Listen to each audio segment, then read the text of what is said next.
We make Yeah, the 8 Open gallons of Championship will take a homemade backseat ranch this dressing afternoon every as day, so you it can is the smother your NDGA dinner North Dakota salad State with High School it, dip those crispy golden Championship french Class A and B, fries and in also it, and the dunk first ever your North breaded Dakota College chicken Championship. strips. Men and women, good afternoon, You can everybody. even Chuck cover Clairmont and your... Scott Woodmansee with you Wait, live no, from, no. You can't put the ranch on hole number steak. 12, which will Or play can you? today. It is the new Shots number 3, but Crossroads. today Don't it'll forget be hole the number 12, ranch. and well, there's our first in broadcast business, Chuck. There's a first for the PSP network, and certainly a first for you and I. If you'd have told me this 35 years ago, would we ever be at a golf hole broadcasting a golf event? I'd have said, I'll take it in Vegas and double down, give me 50-1 odds. No. And what a great job, Chris Geis, and that he set us up with Dakota Junior Golf. I mean, it's a great scene in this hole number 12. This is back in our day, Scotty. It was 12 way back when we played Riverwood. Well, back in our day, Chuck, we're sitting on the old green, which had a bad slope from back to front. And severe. You didn't know where you wanted to hit it. There's a lot of cuss words some days on that back in the day. But nonetheless, a lot of golf today. Currently leading the pack is our college ladies, as they are right now on the green on hole number 11. They will take the short walk soon over to number 12, where they will play this short little par 3 today, Chuck. And they've certainly shortened this thing up quite a bit, as they're playing that alternate tee box over the pond and to a tuck pin front of the green. So great hole location by the golf staff today down here at Riverwood Golf Course. And by the way, I might tell everybody, we are at Riverwood Golf Course here today. Yeah, I love what they did. Is normally you're playing from the main tee box. It's about 125 to 135 yards, depending on what tees you play. But to make this kind of special for this event today and for us, they're going across the pond. It's 103 yards at the pin, as you mentioned, just tucked in that front left, just a short 95 yards to the front of the green. You hit it over the green, kind of on along the angle of the pin. It's about maybe 107, somewhere in that area, Scott. And so it's a scoring hole. It should be for these people, because when you put a wedge in your hand, I don't care what level you're at, that should be considered a scoring hole. But when you're hitting over water, you're hitting into the wind, you got cameras on you, it's a whole different thing. Well, yeah, and in this event, there's no closest twos, there's no deuce pots.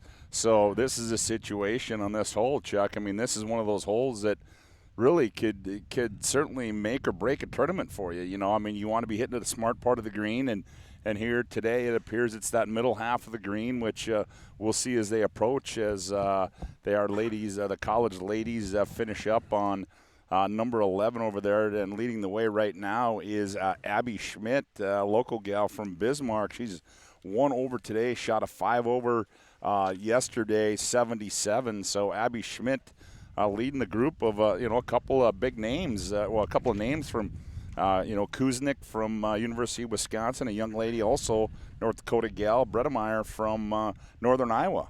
Yeah, they've got a lot of good college golfers, these 3 girls. Kind of the first year you mentioned, Scott, this year that they got the college division, but I got a feeling it's going to take off, pretty special, especially if we can get some coverages like we're hopefully doing now, that people can, turn back, watch the event. And Abby Schmidt, though, this is a lady, Scott's course record, 68, shot 60, 36, 32. So somebody who clearly can score, had a great year at Mesa Community College, where she was player of the year in the ACC, and first team all-conference. So she is an absolute player from Bismarck.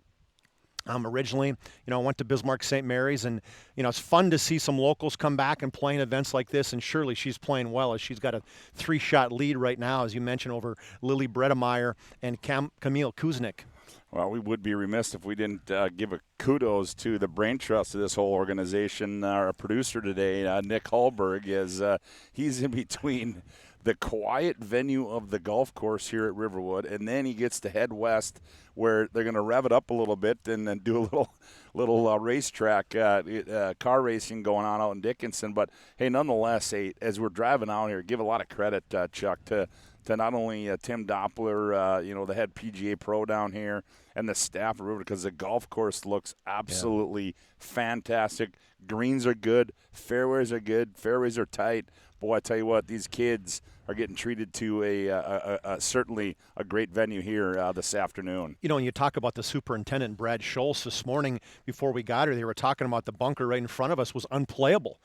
from the water they've had over the last several days. So these guys came in, brought sand in, turned things around, put a lot of elbow grease into it, and it's beautiful now. It plays perfectly. The one thing different about Riverwood, what do they call it? Lift, rake, and place. That's a new one that we probably haven't heard that one very often, but when you're down at Riverwood, anybody who knows this beautiful golf course, you got deer, you got geese, you got all kinds of animals that are going through the sand traps and whatever, making footprints. So to be fair with everybody, that's what you do if you hit it in the sand. You pick it up, you rake it, you set your ball back down where it was. Well, our first group has approached the number 12 tee box. As we said, this is our group, our college women's division. Currently leading is Abby Schmidt. As you will see, they bring out, they are allowed, obviously, to use the range finders in here. And caught yesterday two pars and a birdie. Bredemeyer, the only one to birdie this hole yesterday. But again, it was from a different location. As first on the tee will be Abby Schmidt, who's leading the event right now, as she is +1 on the day. Bredemeyer also +1 on the day. And Bredemeyer was just 3 shots back yesterday, and Kuznick was 4 shots back. As they check. That's a piece for us too. Is they're not playing in their normal. Hey, who has the best score in the last hole? You get up. For us and for. So we can make sure we know all the people that are playing and we know the names and faces. We have an order that they're playing in, so it doesn't matter what they just got in 11. It's going to be consistent, hopefully, throughout the day. We can get all the names right. And we'll do our best. As we got a little relay situation going here, too, where we'll try to get you the club selection of each player, as Abby Schmidt getting – I'm sorry. I think it's – No. I think Kuznick goes first. Kuznick is the one. Camille Kuznick. I'm sorry. She's first up. University of Wisconsin freshman. You talk about right here. This is the order right here. Abby Schmidt will be the first one up on this. Okay. On this one. Yep. All right. Just making sure we got the right name, because we can't see faces from this far away, and we didn't get the setup beforehand. So Abby Schmidt's up. She's gonna. We've already got our crackpot crew. Jordan Kautzman as helping us out. Bray Fox. And Braden Fox. Abby Schmidt will be hitting a pitching wedge, as we mentioned, 103 yards to the hole, Scott. As Schmidt tees it up on the far right side of the tee box, as Chuck mentioned, she's pitching wedge. She made par here yesterday. And certainly this is an enticing hole location.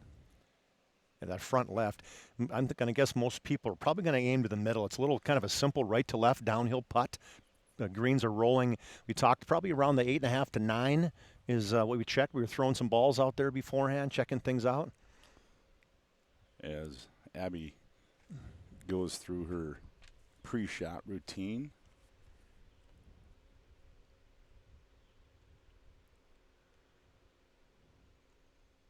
Pulls the trigger and looks good.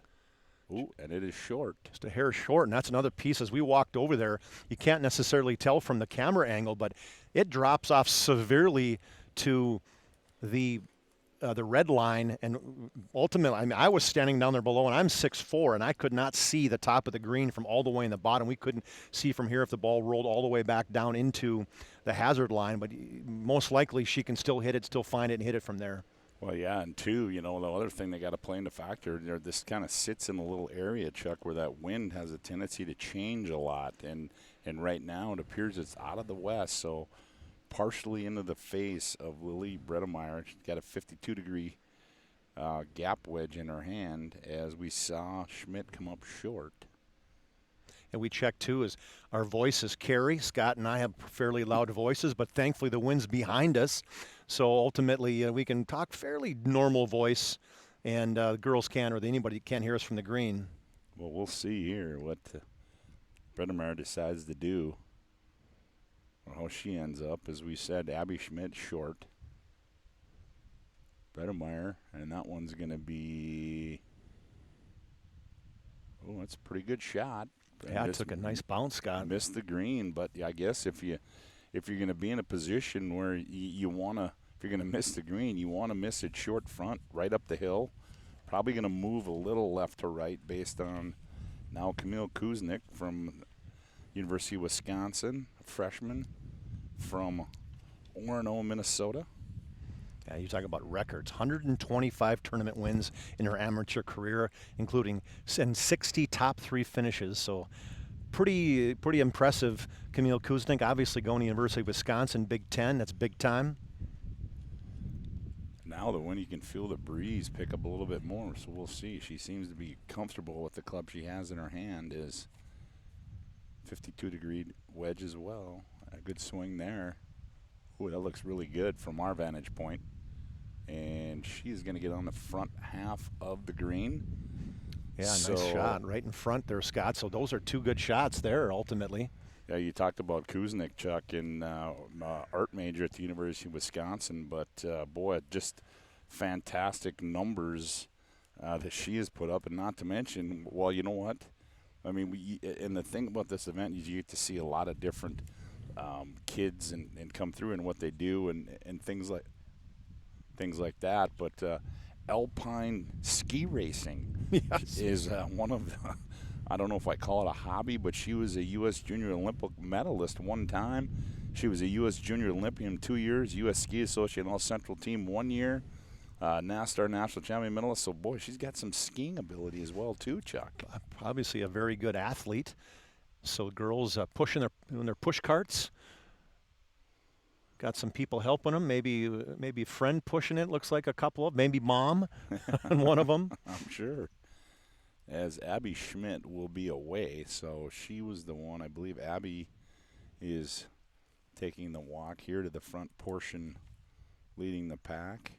Yep, it's Abby in the blue skirt, the black shirt. As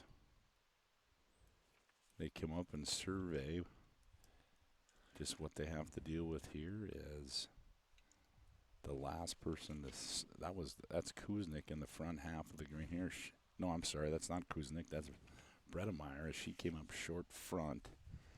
And then Kuznick was the one that hit on the green, so she will have a putt. And that's gonna have a little break to it, Chuck. A little right to lefter there. We got wind too that Schmitz is okay. Her ball's up, so you got a little bit of green to work with. As this green is ultimately about 35 yards long, 33 to 35 yards long, and the width is somewhere around maybe 16 yards at its biggest, and right there in the front, just a small narrow area, but still enough room for a quality golfer to get it up and down from where she's at. Ball's going to come in probably a little bit right to left. So Abby Schmidt paces things off as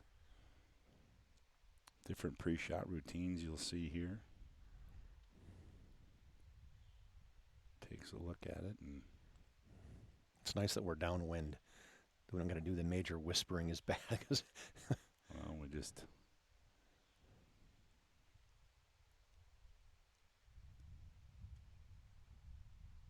ooh, and a great shot there by Abby Schmidt as she almost made that, and she'll have about a 2-3 footer for save her par. Yeah, just hit the front of the green.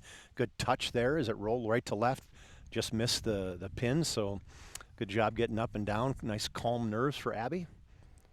And now surveying her putt is who's out. That is Bredemeyer. It looks like they're going to have Bredemeyer out as I think five-time individual state medalist. I think they're going to go in the order that we have them here. So Bredemeyer with the putt here. It's going to go a little left to right as it's downhill from her left there.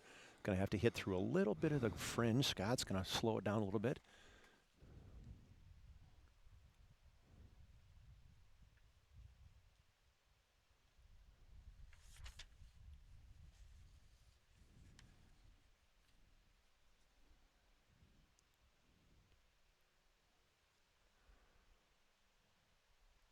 Moved just a little right on her. Had a fairly decent read from this vantage point. Just missed on the low side. It kind of, as it got tangled up a little bit in that, the fringe, a little frustrated as you saw her kind of do a little bit of shoulder shrug, thinking, hey, I needed to get that ball up a little bit higher. So now Kuznick. I'm going to guess, Scott, she's probably in the, probably 20 feet, and it's pretty much uphill from there. Mm-hmm. Little right to left break. Kuznick, 13 over, 4 over on the day, so she's going to have to rally. She's down 7 with 7 holes to go.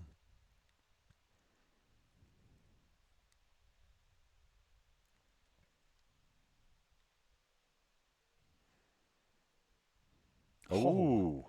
Hey, there we go. And a big, there you go. There's a 2. What a great putt. And she gave it a little bit of knee knocker, a little English, a little body English, got it to roll in right to left. So drops, goes to 3 over for the day. As we said, hey, she's going to have to catch up. That's the way to do it. Deuce.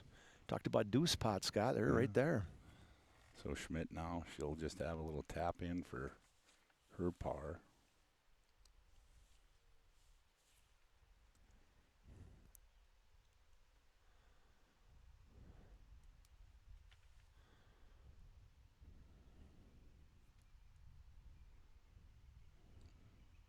Left hand low.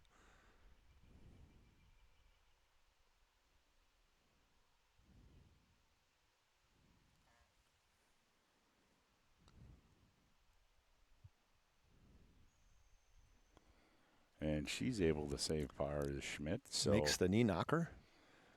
I don't know if that was left hand low. She grabbed it like she was going almost two hands together, she huh? went all the way down to the base of the putter. So interesting. It's a great up and down for Abby. She remains in the lead. Still 1 over for the day, 5 over for the tournament. Or excuse me, 6 over for the tournament. And here's Bredemeyer for her. Easy right to lefter. And there you have it. So college girls get out of here as one birdie. One birdie and a couple of pars for these college girls as they make their way through to hole number 12, and they continue their quest. As Chuck said, right now Schmidt 1 over, Bredemeyer 1 over on the day, and Kuznick also 4 over on the day. And I think right now is Chuck's gonna have a few words with Abby Schmidt. Chuck, right over here. All right, thanks, Scott. Hey, what a great job. I mean, you're leading right now. I mean, first time college golf tournament going on right here. I mean, pretty special to be playing here. Yeah, it is, and it makes it even more special that it's my home course, and it's nice of Chris and the rest of the Ndga to host it here, and I just hope we can finish off well. Yeah, and for you hitting it over the pond, I mean, kind of a knee knocker, short of the pin over there, but great up and down. Thank you. Yeah, that's not my favorite tee box out here, but we made it work. It's a grind. The course is in tremendous shape. Yes, it is, and the greens are rolling so good today. They're a lot faster than they have been. They're doing a really good job out here. Well, you're playing great. Can keep it up. Thank you so much. All right, good luck. Great job to Abby right there, and tremendous effort right there for Abby. yeah, Scotty, back to you. There you have it. Good work, Chuck. Well, that's our first ladies group, as we'll have more ladies to come through, and now that leads us into our high school group of players. I stand corrected. Nope, this will be our college group. Sam Hankey, Jesse McCann, Sam Grafsrum, and Jedrick Truax. As Hankey will be the first one on the box. Hankey, a Kindred native from playing at Concordia, 4-time state champ, 2-time All-Stater. So Sam Hankey approaches the tee, and he's ready to fire away, Chuck. I mean, They don't mess around. These guys are ready to go as they let the ladies go through first. And so Hankey up and ready to fire, and looked like it was a little left. Ooh. Oh. So right in the bunker in front of us, Scott. He had a 52-degree, pulled it a little bit into the wind, and that's going to be a tough up and down as we looked at that. You don't have a lot of room to work with outside that bunker to get to that front left pin placement.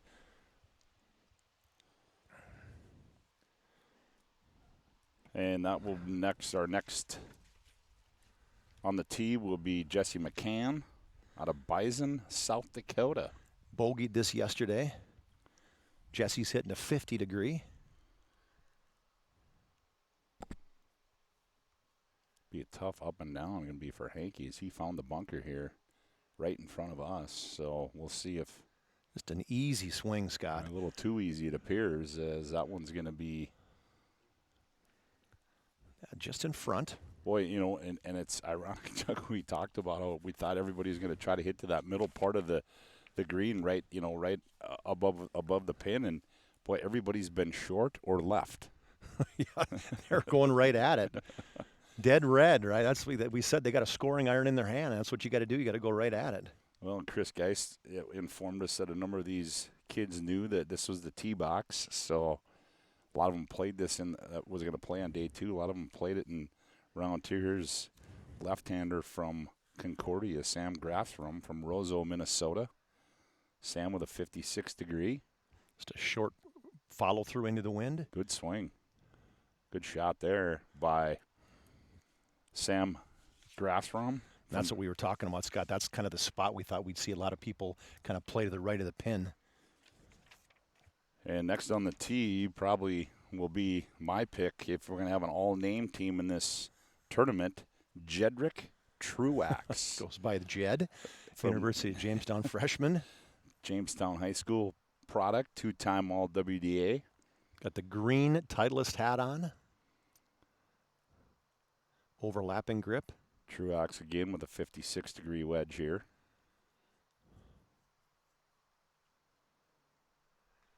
Ooh, that's low, Scotty. Ooh, boy. That's a thin. Hello, look out. Uh-oh. Just short of. That's what happens sometimes when you put that ball in the back of your stance. You try to hit a little knockdown. It was knocked down all right. That one got hit in the forehead right there, as that one came in low and hot for Truax. And so we take a look at the college boys side of things. Sean Seafeld, how about the start he's got going today? He is 4 under today through 9 holes. Started 4 under through 6. Parker Bartell's making a little bit of a move as well. Yeah, they talk about Seafeld. They're saying the most improved player in the field since high school. So this kid works on his game, and we know, Scott, golf's a game. You can't just show up. You got to put the time in. Yeah, you certainly do. You got to put the time in, and that's certainly what a lot of these young kids. And you know, what a great job, what a great field, and you know, this is just a great job by Tim Doppler and Chris Geist, you know, with DJGA and Tim with Ndga. Chris also part of the Ndga. Just a great job in putting this together. So many opportunities in golf, again, like any other sport this summer, that just more and more chances. You're missing a lot of some of the best golfers in high school, and the West Fargo Cheyenne kids down at Pinehurst. Yeah, I saw pictures of them on social media yesterday. That looks like fun. Been there. I knew that was coming. Been there. It's a pretty nice place. Pretty good spot to play golf. I mean, I tell you what, if you're not at St. Andrews, you're not at the Masters or at Augusta, there's no other place to be other than where they are right now. As we've got an array of shots looking here. We've got one on the green. And then we've got Hankey's in the bunker. And Hankey yesterday on this hole, he parred it. Truax, who's long, he had a bogey yesterday. Grassram, who is on the green, he actually had a double bogey, so he's clearly looking at right in the ship from yesterday. Well, there we see our first pick, rake, and place by Sam Hankey. I think he's going to be behind us first. Be the first guy to hit. Will be that's going to be Jed Truax, so we'll get her adjusted. I'll struggle in that backswing, Scott. That's the biggest part. The ball's sitting okay, but ultimately when you got to have a backswing into the high stuff, which we know a lot about at Hawktree, we've had that shot a time or 10 this summer. He'll do all he can to get this thing on the green.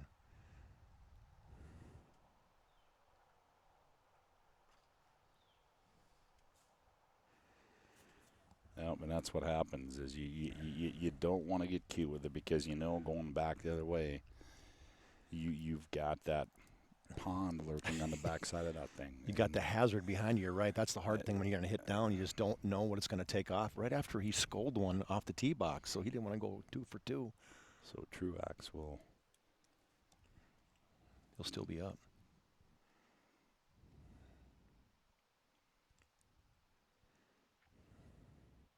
You got to do, you kind of just got to regroup, right? Take your time.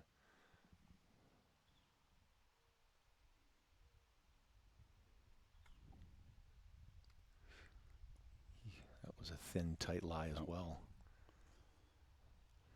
It's going to Yep, roll so- about 20, maybe 20 feet over, Scott. So he's going to have that to get up and down for a 4. Yep. And now stepping in will be, that's Hankey, as he was the first one to tee off as he left it in the bunker. Right now, he's 16 over, 2 under on the day, 2 over on the day. And that one, thought he might get that one to check up, but it didn't. So that's going to be a long par save for Sam Hankey. He's on the downhill too, a little downhill in the bunker. It didn't roll to the middle, so that would have been that's a tough up and down. So actually a good spot to get it out and keep it in the green.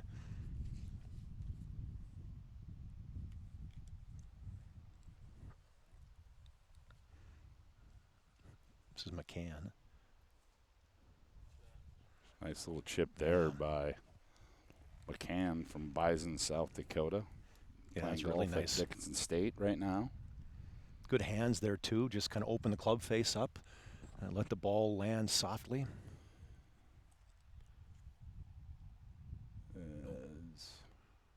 Yeah, Where's he at here?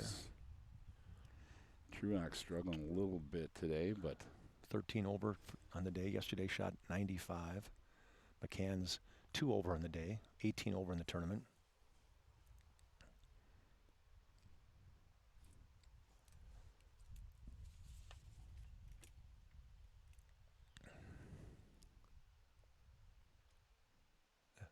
well, there's a little comeback there for Yeah. Truax, but unfortunately that little putt there is going to be for a 5. But save your 5, though. Boy, double's bad, but boy, triple, that wasn't an easy up and down after you hit too thin. So you step up there, and he's going, okay, let's get out of here with a 5 and move on. So this will be Sam Hankey from the, let's just call it the golf hotbed in Class B golf in North Dakota, is from Kindred. Perry Piat's a longtime coach down there. So Hankey will have a chance here to save his par. He'll go first. And Leif Olson joining us, the brand new U of Mary golf coach. I He think, knows it's, these kids well. I think it's like a loaf of bread right now. I think it's a little old, isn't it? He's been here 1 year, right? Yeah, that's right, Jim. Just burns that right edge. Excuse me, I guess he's just a hair short. You'll step up and tap that one in, Scott.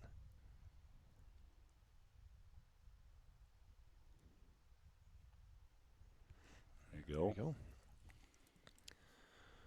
Leif, what do you know about these kids? Well, 2 of my guys are from U of Mary are playing. They're in the group behind here. Alex Wilson, he's 3 over today. And Gavin Argent is 4 over.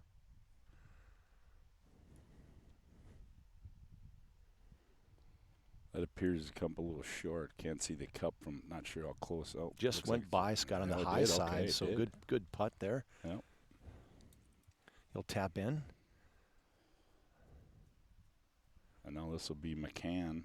He'll try to tap this one in for par.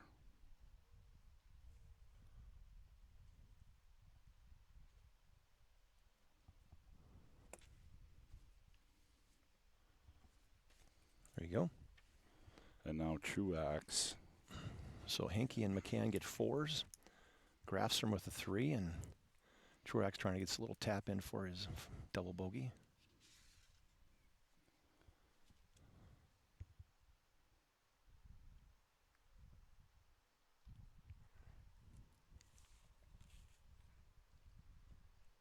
There you go.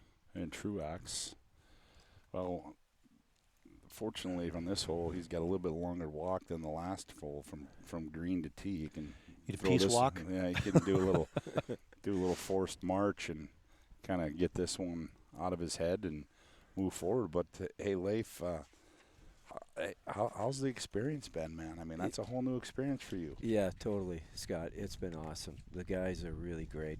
We'll have 7 guys on the team this year, 5 returning from last year. Cody Bruner and Alex Wilson, Gavin Argent, Tice Halter, and Tice and Alex, and then Logan. Tice and Alex are Bismarck kids, and so is Logan Barrett. He's a Bismarck kid too. So those will be our 5 returning. And then we have Patrick Gardau from up by Williston. I think he's originally from Billings. And then Hunter Keller from Hazen. That'll be our 7 guys. Well, first up here will be from Dickinson will be Hunter Myron. Look at his clubs. He's got the all Gary player, all black, maybe just maybe a dark green shirt with a full beard here for Hunter Myron. 2-time All-WDA with Hunter. Also, he was a junior world qualifier from the Optimists in high school. So Myron, currently right now, sitting at 5 over on the day. He pulls a 60 degree out of the pocket. Into that wind. That's one of the things. You don't want to get it up into this wind. As we mentioned, 103 yard to the hole, Scott, 95 to the front edge.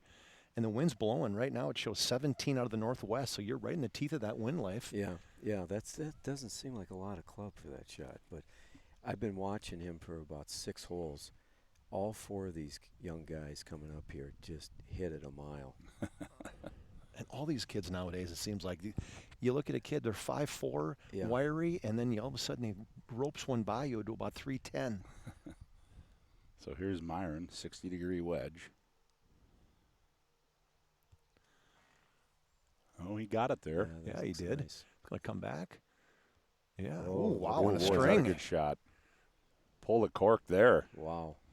as Myron.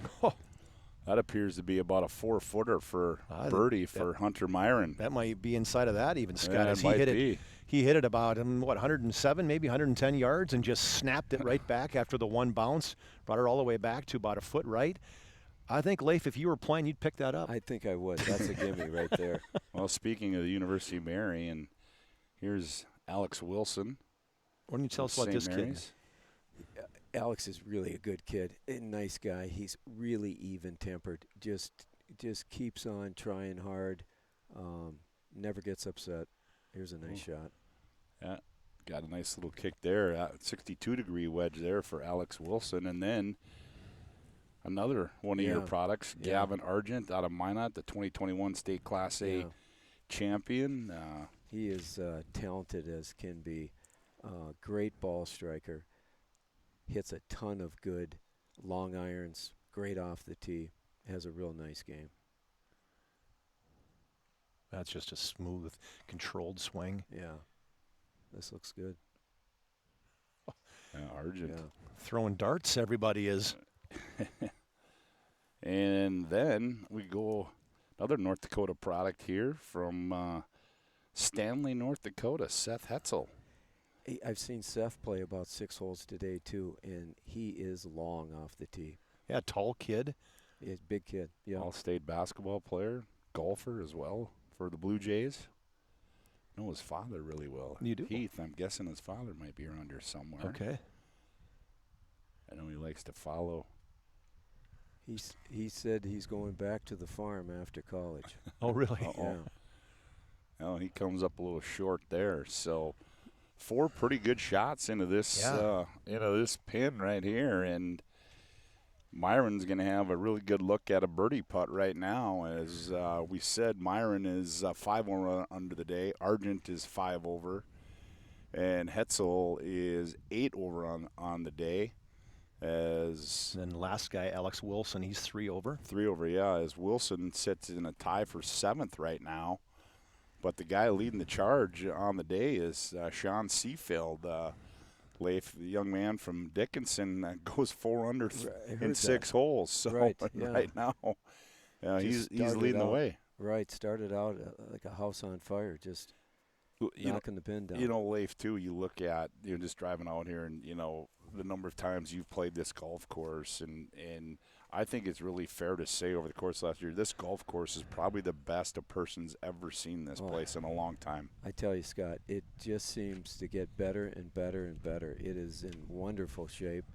Great day today. The fairways are good. The greens look great.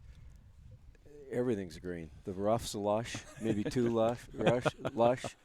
So. Well, and they were talking earlier. They were saying that they didn't think that this bunker here was going to be playable. But right now, I mean, it looks with all perfect. the water and everything they had, it looks perfect. But even though you have that rake, the what is it, the lift rake in place? Right. How many times are you going to try to use that one now? Yeah. So these 4 young men, all North Dakota kids. We'll see a lot of Dickinson State this year.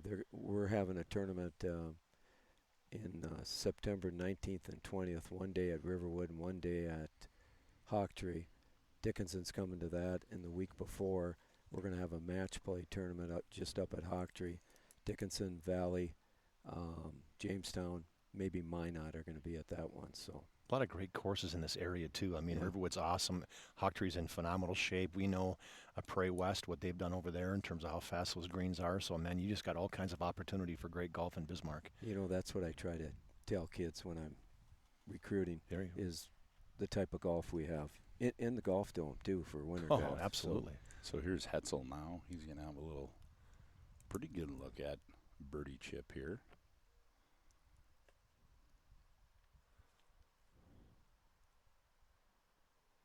Just a little aggressive. Yeah. That Runs one's in by the hole about 10 feet, Scott. got a little aggressive with that one, did Hetzel. I love the fact that you said that you talked to him later. He said, I'm going back to the farm. Right. He's getting some type of agriculture degree, and he's going to go back and farm with his parents. Yeah, pretty good farmland up in that part of the country, up in Stanley. Potentially have some oil on it, I'm going to guess. We talked about that.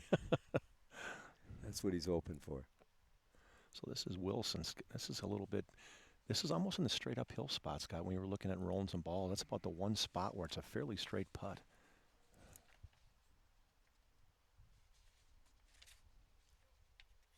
Just a little bit short. Alex is a good putter. Walks up, taps it in for his 3. He makes a lot of easy pars. Just plugs it down the fairway and on the green. Hits it plenty long, too.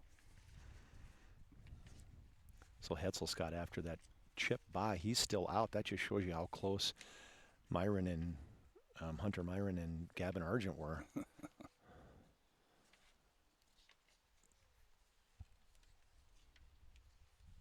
Got the high socks going.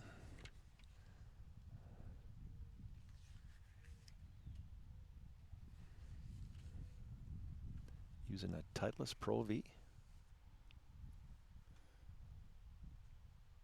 Ooh, Oh, just looks like he lipped it out. he I got got to in. tell you, too, that I don't know how many of them there are in the field, but I got to tell you that Myron, I like the beard he's got going. I like that look. I mean, that's he's got a little.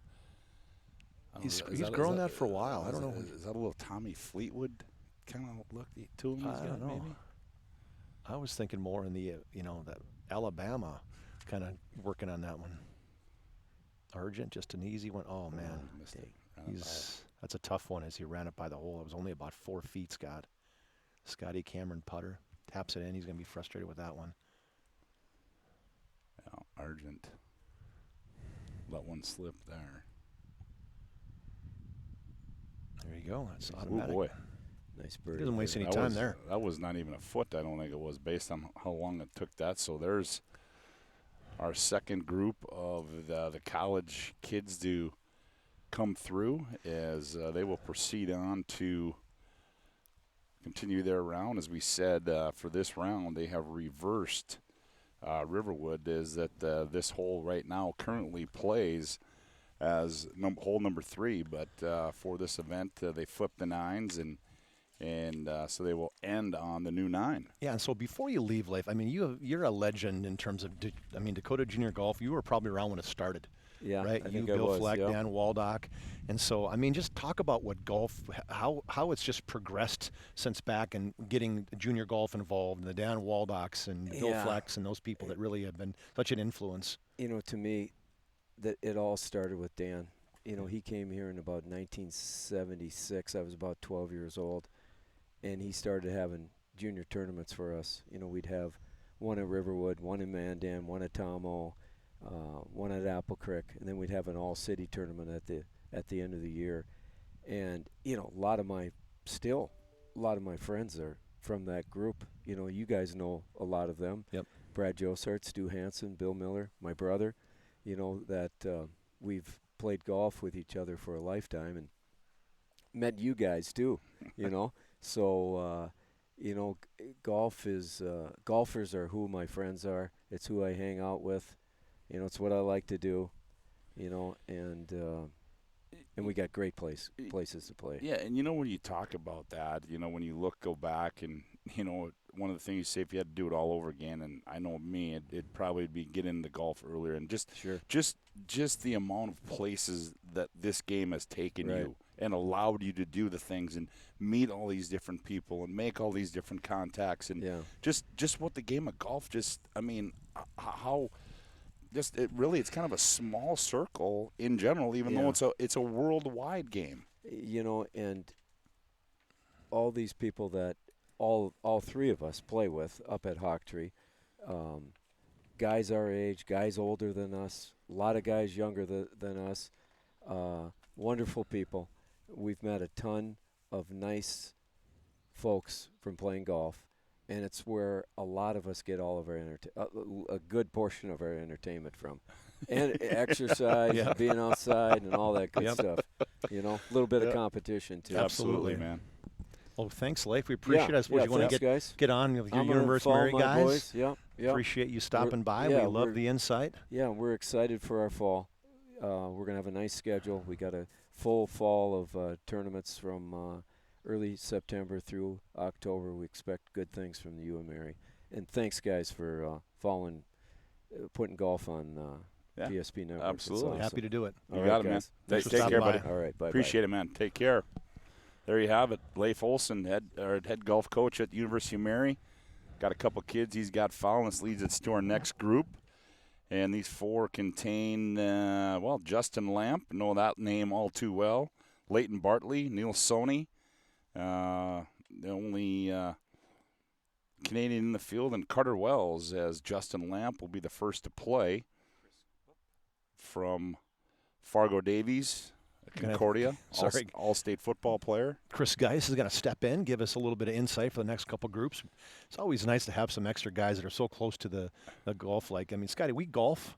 But, we're not – I know you're in junior golf board. I was forever. But to get Chris and Leif, who are really deep into it, it's pretty special. Thanks, Chris, for joining us, buddy. Hey, thanks, guys. Appreciate all this. Obviously, we've talked about it for 3-4 months, and to make it happen, and you guys to give up a Tuesday to come up, and you guys have given back so much to golf in 20 years, so we're really excited about what we're doing here today. Well, Justin Lamp will be the first on the tee. Comes from a big-time golf family.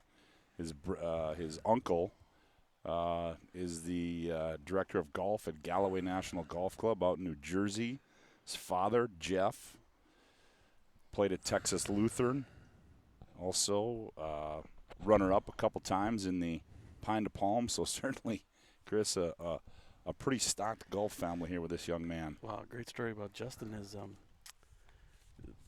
Justin's a senior in high school, and he's sitting in study hall one day, and they go, hey, Justin, you're supposed to go down to the office. The football coach is here from Concordia. Justin goes down, and there's the football coach, because Justin was a 2-time All-State football player. And he goes, hey, Justin, I see you enrolled. Can't wait to get you on the football team. And he's like, Coach, I'm playing golf. So they were begging him to be part of the football team, too. But he's just that kind of athlete. And wait till you see him when he gets over here. Everything about the look of him is just athletic. Look at this 56-degree wedge by Lamp, and, hit it to the part of the green we figured. Nice shot there by Lamp. These kids got on a string, right? As Lamp, like you said, that 56 degree, they know don't hit it short, right? Hit it by, put some spin on it, bring it back. Fearless, right, guys? Absolutely. Yeah, another Fargo Davies product. Boy, they got producing some pretty good golf in the Red River Valley. Leighton Bartley, know his dad Jay, played a little golf with him. University of Minnesota Crookston, all conference at Crookston, all state in high school. So Bartley on the tee, he pulled a 58 degree out of the bag. Just an easy swing, Scott. That's got to go, doesn't it? No, I'd hit the front, and it's kind of a different shot. Sometimes these guys are hit it high, put some spin on it. These guys are hitting a little knockdown. Yeah, I watched Leighton played with Garrick yesterday, so I was able to watch him for 3 or 4 holes, and his golf game is completely different. These other guys are wanting to hit it as high as possible. You saw with that shot right there, he likes to flight it, and he hit some cool shots out of the trees yesterday that I didn't think he had anything, and he did a little cut, and I'm like, oh, where did that come from? Not in my bag. So Now A lefty. This is our only Canadian in the field. Neil Soney from the University of British Columbia, 3-time Canadian Junior Amateur Tour winner, left-hander. Got the UND green on. Looks good. Pulls a 56. smooth player, really smooth. Lefties are always smooth, I know. isn't it? Do you know a lefty that isn't a smooth Yeah. player? You're right. My bad. Unless Holberg's a lefty, then we'd have to tell you no. He's a lefty. Boy, here's a good one. That's going to take one. Oh, he pulled her back a little bit, but good shot there by Sony. I don't know if he got that. Yeah, If he we'll got check them out here, updated. Scotty, see where they're at through. As Bartley is tied for 6th right now. Lamp tied for 4th as Bartley is +3 on the day. Lamp +3 on the day as well. These guys are struggling a little bit other than Sean Seafeld. Seafeld's 4 under. Outside of that, everybody else is 3 to 4 over, you know. Well, I was working the course the first 5 or 6 holes, helping with some rulings or whatever needed to happen, and I happened to be by Seafeld's group, and he was making some bombs, and the other guys are really, the pace is so good on these greens, and they're so true. Another huge, sorry, Chris, No, another go ahead. UJ product right here. Carter Wells goes a little deep. He's a third-year player. He's a junior at Jamestown. Jamestown's got a lot of kids playing in this event. Yeah, they do, and I think I watched Carter a lot this fall, obviously, at the college level, and consistency is going to be the thing for him. Yesterday he went like 45, 36. He's got the game to put 10, 12 holes together. It's just when you get to that level, you got to be able to put 18, and I think Carter's getting close.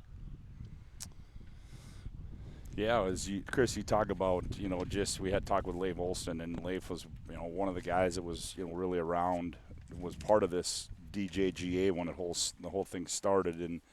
And, I know, my involvement for the last few years, but, boy, I tell you what, man, I got to tell you that, you've really taken this to a whole new level. And I think the way you determine where is that level is by numbers, and it's fair to say the numbers have been pretty good this year in all the DJGA events. Boy, they have. Our numbers are way up, and one of the big things that I wanted to see happen when I took the position as the director was younger kids. We got to compete with Little League. We got to compete with T-ball, that kind of stuff.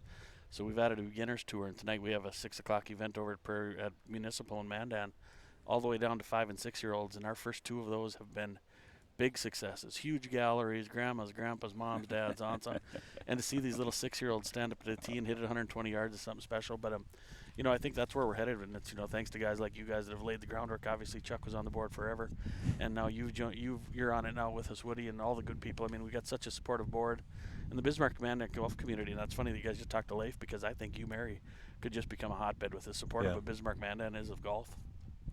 I think he's got a chance to do all the right things out there with Leif, and especially as good a dude as he is. Boy, you're exactly right about the size of the lamp, and I tell you what, he didn't get that from his dad. I know that for a fact. Yeah, he's stuck together, right? He's put together. Yes. His uncle Jason Lamp, back in the day, Scotty, he was on that 85 state championship team for Fargo North. Juno Pintar, actually, was 84. It was 80. It was 85. Excuse me. So it comes from pretty good stock. You want to call it that?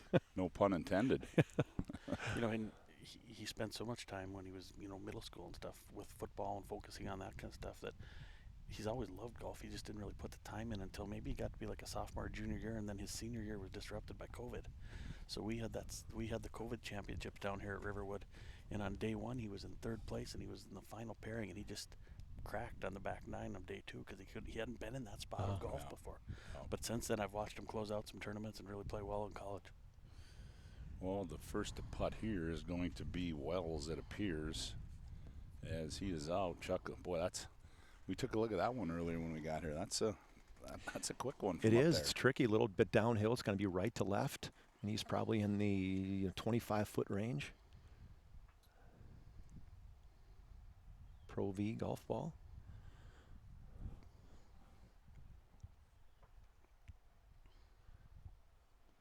Just by the hole, Scott. Yep. Runs it by about 4 or 5 feet. It's going to have a little uphill going back. Not bad. Bartley's sister won the state Class A girls this year. She won it in a 2-hole playoff over Hannah Herbal. She's only a sophomore, so Hannah Herbal's a junior. She's a sophomore. I mean, junior golf across the state is in such a good place right now as far as talent. As Leighton Bartley Steps back, got some bugs going and some cotton flying down here. A little PXG hat going. I'm guessing that was a cotton step back right there, Chuck. He's got a black line marked on his ball too, as you see so many people doing. Just burned the edge of that right side, Scott. So tap in coming back. Well, how great is this scene right now with the trees in the background? And I mean, this is as picturesque as it gets around here. We were talking, this kind of resembles like a hole number 12 at the Masters. You know, you got an open spot with wind coming in. I mean, kind of tricky little spot. I like how you set this up. You know, I'll be honest. I've looked at this spot since that COVID tournament, and I thought, boy, if a guy could ever figure out a way to put golf on TV or on, online. And if there was one guy that was going to figure it out, it was going to be you, and you did it. Yeah, you shook your head first at me, like it couldn't happen. Luckily, I brought Chuck in, and then we were good to go. Here's Sony for birdie, the left-hander. He birdied Pacer yesterday off. the same hole, Scott. Just missed it right, pretty clear. Yeah. Just a little tap in, though. His dad's very involved. Is he? Yeah, I like to consider myself an over-involved parent. His dad makes me look chill. He'll tell you that. There you go. 3 for Sony. He taps it in.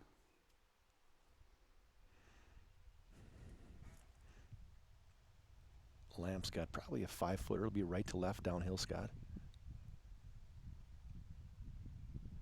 Titleist Pro V as well. It's the ball of choice. Oh, lipped it on the low side, did he not? He did, absolutely. Just a little frustrated. Got a little quick on that one. But low, and that's the low side, so clearly, and he had a pretty good speed going. It was pretty nonchalant. That was from a 3-footer, huh? Yeah, you're right. I think the football team at Concordia missed out because he's got a little. I use Chuck's line on him once in a while. Is that a medium or what's I sure I've heard that all winter long. So. Oh, and Wells misses his par putt, so he goes 3 3s and a 4 in this group here, and then as they move on to hole number 13. What do you say? He's been taking shots at me all weekend. You know, I've been driving backwards trying to help with rulings. I've driven into his group as he's on the tee like 4 times, and he's giving me this. So. But anyway, I don't know if he said he heard us or what. Yeah. I don't know what.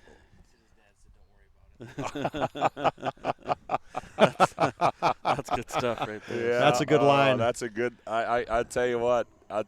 He's got him well trained. That's going to lead us to our last group, fellas, on the college side of things.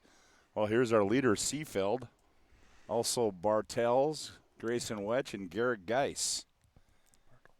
Bartles? Parker Bartles. That's it. I'm sorry, not Bartels. Parker Bartles. I played enough golf with that. I played 3 rounds of golf with the guy. I should know that. I really think it is Bartels, but his mom and dad will be watching this, so maybe if we mess it up a few times, they'll keep Bartels? It is Bartels. It is Bartels. Hey, I'm gonna do something right now, though, Woody. Just so you've been waiting for me to take over for a minute, but if you people would see the work these guys did to prepare for this, the papers and the stacks and the printed stuff from the online. I mean, they treated this like they are working the Masters. And we say it in friendship, nobody better, but we truly appreciate you guys. Hey, you got to do it. You got to do it right. That's unbelievable. It's my wife. I was up till about 2:15. She's like, what are you doing? Yeah, it's unbelievable. We were trading emails till Well, dark. as you'll very well see at the start of the broadcast, I said if you had to put a bet down in Las Vegas 35 years ago, whether or not you'd see Charlie and I on a golf course one day, I'd have taken the no and bet heavy. But nonetheless, hey, you know what? In the broadcast business, everything's new. This is new for us. And on the tee right now will be our leader from Mandan, Sean Seafeld. Interesting comment because you said most improved player in the field since high school. 100%. I mean, Sean was a kid who was senior in high school at West Region. He barely broke 90. Wow. His freshman and sophomore years at Dickinson, he kind of got it together. And this is just an example of maturity right here. Oh, just a smooth little kind of. This one's a knockdown. Hit it short. A great shot. Yeah, good shot there. Just hit that little release, hit the front of the. As we mentioned, it's 95 yards to the front is all. 103 to the pin. Grayson Wetch playing at UND. Grayson Grove Wetch. kid. I got to find his dad. I went to high school with his dad, or junior high. His dad went to Joe Wetch, his attorney in the Fargo area. Went to St. Mary's, Scott. Okay. He's got to be here, I'm guessing. You know, I've not seen him. I think Grayson came with the rest of the boys, you know. Okay. But he, both Joe and his wife, boy, they don't miss many events. Speaking of how these guys travel, they I think travel in packs, Chris, or what do they do? Well, the college guys do. I Yeah, mean, okay. the kids obviously travel with mom and dad. But we were out at dinner last night, and we saw all the guys at Lucky's, all the Fargo guys. They were over there having dinner and stuff, and we had some fun with them. That's an interesting attack to the approach to the pin there. We haven't seen a ball on that side of the hole. No. On a good shot there, though, off the tee. You know, Wetchy might be one of the most decorated Class B golfers ever. He was All-State as an 8th grader. He was All-State as a freshman, All-State as a sophomore. He won the COVID tournament the junior year here and stuff like that. And then the senior year, him and Garrick actually played in the final grouping last year, and they just ran into a buzzsaw with Jaden McLeod shooting a 28 on the front nine last year at the state Class B. So they kind of ran into one today with Seafeld also. Yeah, Wetch won the 2021 Class B Senior Athlete of the Year. Now here's Bartels out of Kindred. I'm just going to call that the Golf Factory. Jeez. No kidding. Perry P.S. done a pretty good job there at the Oxbow. 4-time team champion. And now he's at St. John's, which is also decorated Division III school. His sister's won back-to-back state championships. Dad's the girls' golf coach there. What is she, a 9th grader? I think she's going to be a junior finally, but she's been around. Yeah, you're right. So, and here's hits it just long. It's going to be in the fringe. That'll be you might putt that, Scott, or a little easy. Do not let size fool you, Chuck, when you're hitting tee balls with Garrett Geis. He rips it. And I didn't say that what because is Chris? What is he, here. about 5'6", maybe? boy, you're cheating him if he's 5'6". I mean, he's maybe 5'4", but he'll listen to 5'6". He hit that one a little deeper than he wanted. It's not going to. Oh, it might suck back. Yeah, and the wind kind of picked up there, and you're standing back there in the tee box. You kind of, think you might have to give it a little extra boost. Well, this is a shot that none of these kids hit. I mean, when are you hitting a 100-yard shot off a tee, right? I mean, some of them are teeing it, some of them aren't teeing it, and stuff like that. But again, I mean, just the fitting for what we're trying to do here. And some of the shots that Nick showed me on the computer when we get this up there, holy cow, there's some cool stuff. I think what it is, too, Chris, it's one of those holes when you look at it, when you play it from that side of an event like this. This could be a make or break hole for you in this round. I mean, when you think you got enough and you hit it short here, or we saw one ball go back here and you got caught with the high weeds, and you get in that bunker. That's not an easy up and down to that short pin. So certainly a lot of factors vary in this. But right now, Seafeld, as we said, he dropped a shot. So last hole. Yeah, he's down with he's leading the way at 3 under. Bartels at +3, Wetch at +5. I'm sorry, -3 is Seafeld. Bartels is +5, Wetch is +7, Lamp +8, and Geis +8. So yeah, when Big Sean got here, actually, Sean's a man after your guys' job. I think he's spend some time as the voice of the Blue Hawks, as the announcer, as the announcer for some football and basketball. I think he's kind of grooming himself for that. Is that, I wonder, is that any relation to his dad, John Seafield? I'm not sure on that, but okay. when Sean got here this morning as they were checking in, I said, hey, how'd you sleep on that lead? Because I know he has never had to sleep on a lead, I guarantee. Okay. And he said, I slept just fine, Chris. Oh, I see. Parker must have got a fresh cut for this tournament, too, huh? Parker cleans up nice. He did. Yeah. Garrick, he's got the hair flowing on the backside. Garrick's girlfriend cuts hair, and that's what he looks like right now. We're going to have a talk about that, Chuck. That doesn't work on DJGA, does it? I think the last 2 times I've played golf in the group with those 2 young men, it's been the Tommy Fleetwood look times 2. Exactly. But Bartel's got a fresh cut, high and tight, ball player cut there. Wetch does the same. Yeah. Well, he looks like his dad. Holy cow. Yeah. And Seafield, boy, I tell you what, he's got some pretty good size to him too. He's a good big kid as well. So I will bet Sean is down 30 pounds and become athletic looking. Wow. He really, he was good for him. I mean, it's impressive to see what Sean's done all around as just growing up as a young man. We talked about this. Golf takes time. You got to work at this, and obviously he's put some time into it to be able to talk about being as good as he's been playing. So here is choice putter, probably tight lie there, probably pretty good play there by Parker. The blue and whites, saddle shoes. Johnny's. Just barely creeped on. It's not going to roll down that hill. You just don't know how that stops. It's probably about a 4-footer short downhill, Scott. That's going to be a slippery one. Yep, and it looked like he hit it good enough, but. So do you call him G squared? What were you talking about? Well, somehow it's become double G. Double G, so okay. I don't know where that came from. I go with G squared. Yeah, that's easy. That's the easiest way to do it. And he doesn't say much back, unlike his dad. He's never had a chance to talk, so he just rolls with it. Downhill, right to left. Just left of the hole. It's going to be an easy tap in. So you like those smooth threes. He's going to step in, straddle the line, Just knock it in. Interesting story. His dad, Garrick's down to one contact, so he's been putting terrible the last 6 months because his depth perception is not quite right because his eye has improved on the one side. So he's been fighting to find the right prescription. And I know a guy you could probably go to. Well, he goes to Dr. Sampson, so that's where he hangs out. But anyway, he's been fighting it, and now he's finally. And he told me the last 2 weeks since his final prescription, he feels better. But there's the little things you can fight as you're growing up. Yeah. You know, and when they were 13 and 14, he maybe made an excuse or two for him. Yeah. But now they're 19. They're like, yeah, I don't want to hear it. Just don't ask for money. Here's Seafield now for birdie. Wearing his Dickinson State shirt. Pretty good look at birdie. He's not got the Pro V. I can't figure. It might be the TP5. What do you? Knowing Sean, it could be like a 1988 Top Flight because this kid is as relaxed as it gets, and it just Oof. Hit that hard up the hill, Yeah, too. just to the right. He'll just tap that in. Well, that was great that was putt again. close. Yeah, He's really. been there all day. Seriously, it's unreal. How about the side of the galleries? There's actually been like large groups, carts, and parents. Yeah, it's walking. nice. They get out here. You know, especially the high school kids. I mean, we just encourage the heck out of it. And back when we played, it was just us out here stumbling around in high school golf, right? Here's Grayson Wedge now for birdie putt. Pretty good look at it. A little left to right. No, he I pushed knew it right away. I knew it right away. We saw that earlier too, Scott, with one of the putts from. I don't think who was left of that. I think it was one of the girls, and it was Snapped quick. yeah, it was Bretta Meyer, and she had that same putt for birdie and missed it on the low side. You still want to get aggressive, you know, but yeah, just don't realize how much it breaks right left to right off that hill. Well, yeah, and you know that's the other thing about it is, especially on these downhillers, because now you're stuck with it coming right back the other way from 4 feet away still. Yeah. You just can't. This course is fantastic. Though. Holy cow, we've been on a lot of courses in the last 6-8 weeks, and it is as good as it gets here. Trying to get up and down to Scotty Cameron. Boy, Very nice nice. touch. Good putt there. Good up and down for Parker as We got 3 threes. Grayson Wedge is going to looking for his tap in.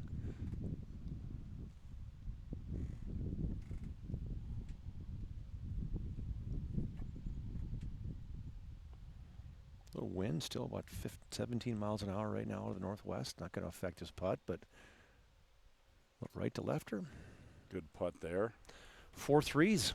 Well, so there goes. College kids The- dominated this hole. Lots of pars. College kids, lots of pars, and right now I think Chuck's going to go grab a word. I'm guessing he's going to get Mr. Seafield to talk a little bit about his improved golf game, and he's made eye contact with Seafield, and let's go. Chuck, take it away, man. Got her? All right. Hey, Sean, I mean, what a day you're playing. I mean, you are 3 under. I mean, for the tournament, playing well. Just smooth. Looks like your heart's hardly beating. Yeah, I've been focusing a lot on mental game, breathing. I mean, my 4 years ago, couldn't break 85 consistently. So this came a long way, a lot of hard work, a lot of, just a lot of hard work. We talked about that. They said you're probably the most improved guy since high school. So hard work. You just live in the range.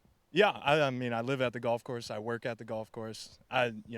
60 hours a week at the golf course is essentially what it is. That's what it takes. And today, what a round you're playing. I mean, you made lots of putts today. Yeah, the putter's been on fire. Been seeing the greens really well out here. Helps coming from Prairie West. We got beautiful greens out there, pure greens. So, yeah, the greens are just phenomenal out here right now, and it's very easy to putt on. And what a job for the college to get a tournament like this, to first time ever to be able to be a part of it. Yeah, it's great to see what Chris is putting on and all the guys are putting on. It's very nice to see. See if you can bring it home. Yeah, hopefully. All right. Good luck. Yeah, thank you. All right. Good job. Good job. There you go, Mr. Seafield, as he has continues. He walks off number 12 with a what's he got there? 3 under. 3 under. So we got a little 8-shot lead there for Seafield. So he's got a little bit to play with. Now we'll see our first look at the high school side. Boy, I tell you what, you were right on. I mean, very honest about it. Love it. Couldn't break 85 4 years That's ago. funny. I love the. How about the personality? Honestly, that's, Just laid back, just kind of knows, hey, I wasn't very good before, and now, you know what, put some time in. you know, he's a little bit older than Garrick, so I've watched him for 10 years, and I'm not lying. There were times that Sean would stand by me on the range, and we'd talk like two adults, and I'm like, I think this kid's more mature than I am because he wants to talk about fishing and he wants to talk about, you know, it's just super cool, super chill. But how many kids do you when you talk to them or just standing around talk to them, mention anything about the mental game and their breathing tactics when it comes to the game of golf? You know, I mean, maybe that's what I got to do tomorrow. I got to worry about my mental side and my breathing Boy, instead of worry about. We're not breathing because we're just walking. not breathing because we're walking. Chuck nailed it, though. I mean, Chuck could tell right away. And some of these kids, they're pressing so hard because their expectations are so high. Yeah. His expectations are, I'm just going to go make the next best swing. You know, Yeah. and we watch that with the rest of them. And, you know, that's the kind of the carryover to this next group that we're about to see. You know, is for the next 3 or 4 groups, we're going to get into the young end of the high school. You know, these are the kids that are on the cusp as far as this is the future of high school golf. Right, you know, these are the guys that are 7th and 8th graders that maybe aren't ready to play at this length that we've been playing. Their scores are a little high, but hey, they want to get the experience and stuff like that. They've been winning the 13, 14-year-old divisions. Now they're playing in a high school division, but I mean, you're still going to see some great golf shots. And Couldn't you put Flynn and Finn in 2 different groups, and so we didn't have to worry about Flynn and Finn? This Finn you'll never miss because this is Finn Sagsveen, I think, in the bright colors. Is it? Yeah, Finn. Finn. I'm sorry, Finn and Finn. Yeah, Finn. I thought Finn with a Y, corrected. Finn with an I. Yep. Finn I think the only Sagsveen. other Finn I know, isn't it Finn Eilish? Isn't Billie Eilish's brother Finn? Huh? Wow. How about that? Look at this You guy, bring that Mr. one Pop in. Culture. Sam Bakken, All-City 13-15 champion. Here's his shot. Looks like it's coming left, and it's going to end up in the bunker. You know, the last week of June, he had an unbelievable week. He won at the Varden, and then he came back and won the All-City, and, I mean, it was just fantastic golf for a 13, 14-year-old. He hits it far for a little guy, like they all do, but it's not far offline ever. And that was a gap wedge for Finn Sagsveen. Now Finn Andreessen, as Finn's 3 varsity appearances as a freshman, he's going to pull a 56 degree. He's starting to kind of stretch out, Scotty. Yeah, he is. Like his father goes about Perry about what, 6'2" probably. He doesn't waste time. Gets up, busts it. Not bad, a little short. A little short. Hey, while we're talking about Finn, I mean, we can't say enough about what Perry's done for Dakota Junior. Oh, no question about it. He's close friends with both of you and plays a lot, and he's done so much just in the last 8 months as far as giving up time to help teach our teachers how to teach junior golf. You know, we've got a huge staff. We do 1,000 lessons. I mean, it's nobody fantastic. better. So shout out to better. Perry and also your friend Rick Kuhn, who's been very involved with some of these kids also. Ben Huber from Linton High School. That was a little knockdown. Yeah, I like that. Coming in a little hot, but that one's gonna skip past gonna us a little bit. So hit the shot he wanted to hit. Though. He did. Right, Chuck. I mean, knocked down. I mean, kids are thinking. They're 14-year-old, and they're thinking, "Hey, it's into the wind. What do I got to do here?" You know, and stuff like that. So these guys, Sagsveen, what is he, 14-ish? Yeah. Finn is in the same neighborhood. Yeah, they're all these in that young 14, kids. 15-year-old. You know, so some of them haven't had much varsity experience. You know, like Finn Sagsveen, he's had no varsity experience yet. He's going to Bismarck Century next year and stuff like that. So, you know, when we put this event out there, it was obviously to feature the high school and the college players. And, you know, that's the one thing. The college kids don't have a lot of events. They got to play up in the Ndga events. They don't get to play their own ball very often and stuff like that. So, you know, for these younger kids to step up, and we were honest with all their parents. We're like, hey, they're going to get pushed. They're going to get challenged. You know, the juniors and seniors, they wanted to play the same length as the college kids just to see where they are. Yeah, well, obviously it worked out. I think the big thing too is you know when you talk about the pressure and you know these kids at this age versus those college kids, you know, and not that the college kids aren't, you know, they're watching the guys on TV and you know I want to do this, I want to do that, and then the fact of the matter is you know when you pick up a golf club and you play, you're not going to go and shoot 72. I mean, you're just not going to do it. I mean, and I think Seafield's probably one that these young kids would be a good person to talk to about what you have to do to get to that next level. I mean, it's not an easy game. Right. And I mean, speaking from my own backyard, you know, Garrick was obviously pretty good young, and he hit a wall at about his sophomore year where it's like he didn't improve scoring one whole year.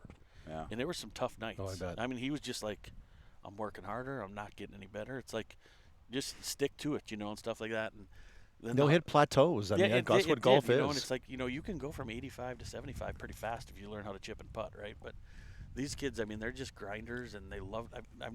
We go through so many range balls when they find out they're free. Ask Dops. It was unbelievable.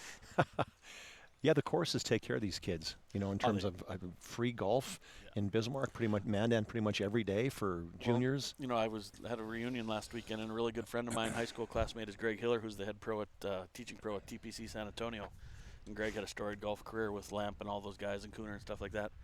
And he still couldn't believe, he said, of all the places I've been, what Bismarck does for junior golf with free lessons, free course time, the tournaments that are top notch. Yeah. We've had some long talks, Greg and I, about he'd like to take some of that with it. That's a pretty good shot there by Huber. Wow. Nice shot. Really, and your expectation is just get it to the front of the green, give yourself an uphill putt for par. It's really difficult because he had really hardly any piece of the green that he was chipping to. Ran out a little bit on now. Finn Sagsveen, Century, he'll step in and tough little bunker shot. Short-sided himself on this one, but we'll see. It's on the upslope, though, so. Yeah.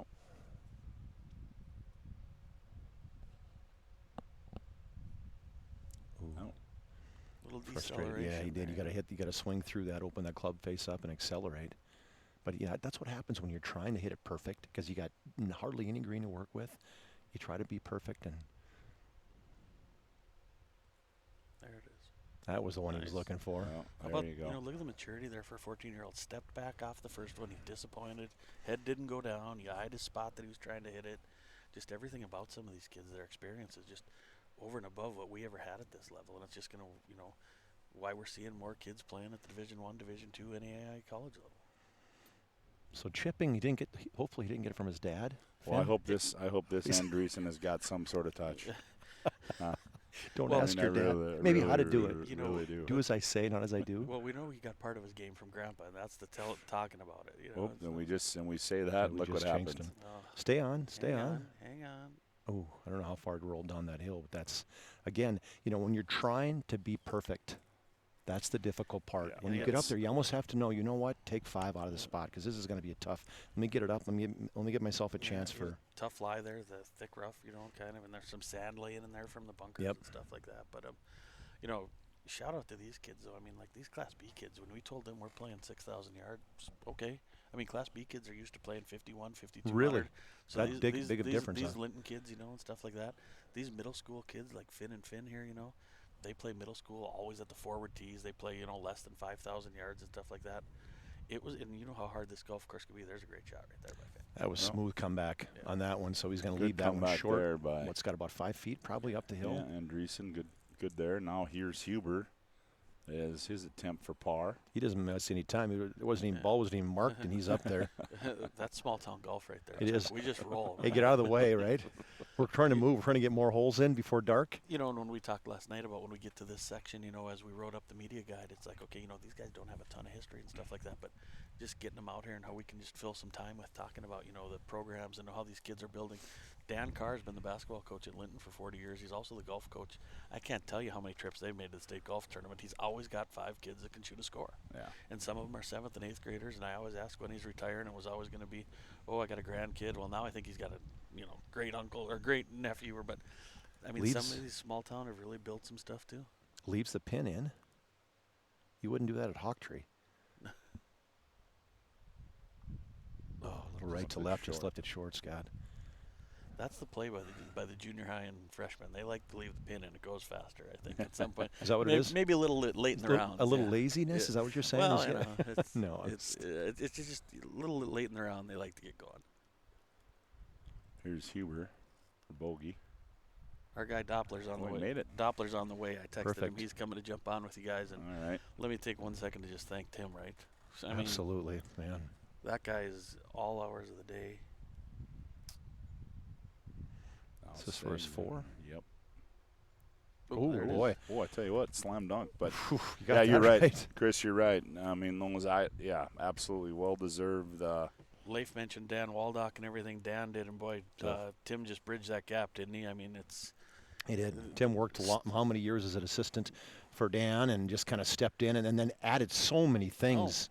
Just took it to the next level. And Tim and I would work hand in hand in the office a lot with both organizations now and stuff like that, and also with the Future of Golf organization. And Tim's phone never stops ringing. It's a course from everywhere all the time.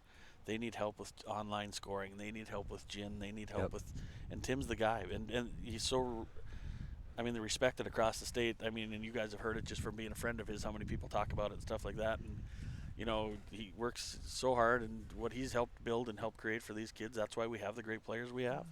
Our next group is, well, we got 3 out of the 4 out of Minot. Ashton Heilman, Walter Langens. Heilman must not be playing today. Langens, Massett, and Fisher Johnson. Must have been a scratch. I didn't see it this morning off number 1.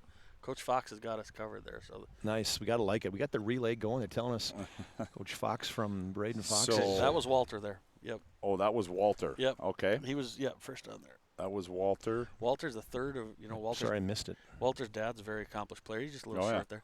Played against him many times. And Walter's got 2 older brothers who played at Minot High that were both pretty accomplished players and are very active in Ndga. So I'm guessing his father Paul's down here following him. I'm guessing he is that was, him not in the white T-shirt right there? It sure looks like him. It could be. He was here yesterday. Now I heard something about some boat needing to get fixed at River City Sports, so they took a boat over there. So I think we've probably with him for that. Lion. Well, this looks good, Scott. It looks like a pretty good shot there. A good shot. Oh yeah, Very really nice. good shot. A lot of guys have been doing that too, hitting it short, kind of let it trundle forward onto the green, get an uphill putt. I think they learned that yesterday late in the day. Early in the day, it was so soft in the front of the greens that balls wouldn't make that bounce that you just mentioned there. Now as we got later in the day and that little dry out, now you can play it short, and that's the only way maybe to get it close. That was a 52-degree wedge for Massett. Now Fisher Johnson, also from Minot, and he's going to hit a 54-degree wedge. Love starting competition, like you said, at that 13 and 14-year-old age. It really, you need to get hardened with competition because, like you talked about with Lamp, it takes time. Yeah, it really does. Just a little bit long and left. That's going to be a tough chip down that hill, slippery. And I've talked about this, Chuck, with Woody, and you and I have just talked about it, not over the air or anything like that. But one of the big things when I took this on was people thought that I was too concerned about the competitive side of it. Well, that's far from the truth. We want everybody getting going in it. They'll learn to compete. And now, just like you said, getting going at the 13, 14 level. And, what do you look forward to every Wednesday, right, as you've grown up? Now that you guys are your age or my age or whatever, every Wednesday, there's a dime on the line or maybe a pop at the end of the round and stuff like that. But boy, we're moving fast here, too. Sorry, Chris. Yeah, no, pace is good. That next Fisher Johnson, he's got a round going. Yesterday he shot 24 over. He's only 2 over through 11, so pretty solid round. Grinder. It is. You take a look at the guys. That's one of the top rounds of the day. Right there by this kid, Fisher Johnson from Minot. Scott Woodmansee, Chuck Clairmont, also Nick Hulberg, the producer, Chris Geis, our guest, as we are live at hole number 12 of Riverwood Golf Course. It is the Ndga, North Dakota State High School Championship, Class A and B, and also the North Dakota College Championship for men and women, as our second group of high school boys come through as Langens, Massett, and Johnson. As Langens from Minot, Massett from Linton, State Class B qualifier, Fisher Johnson from Minot as well. So 3 pretty decent shots into this green.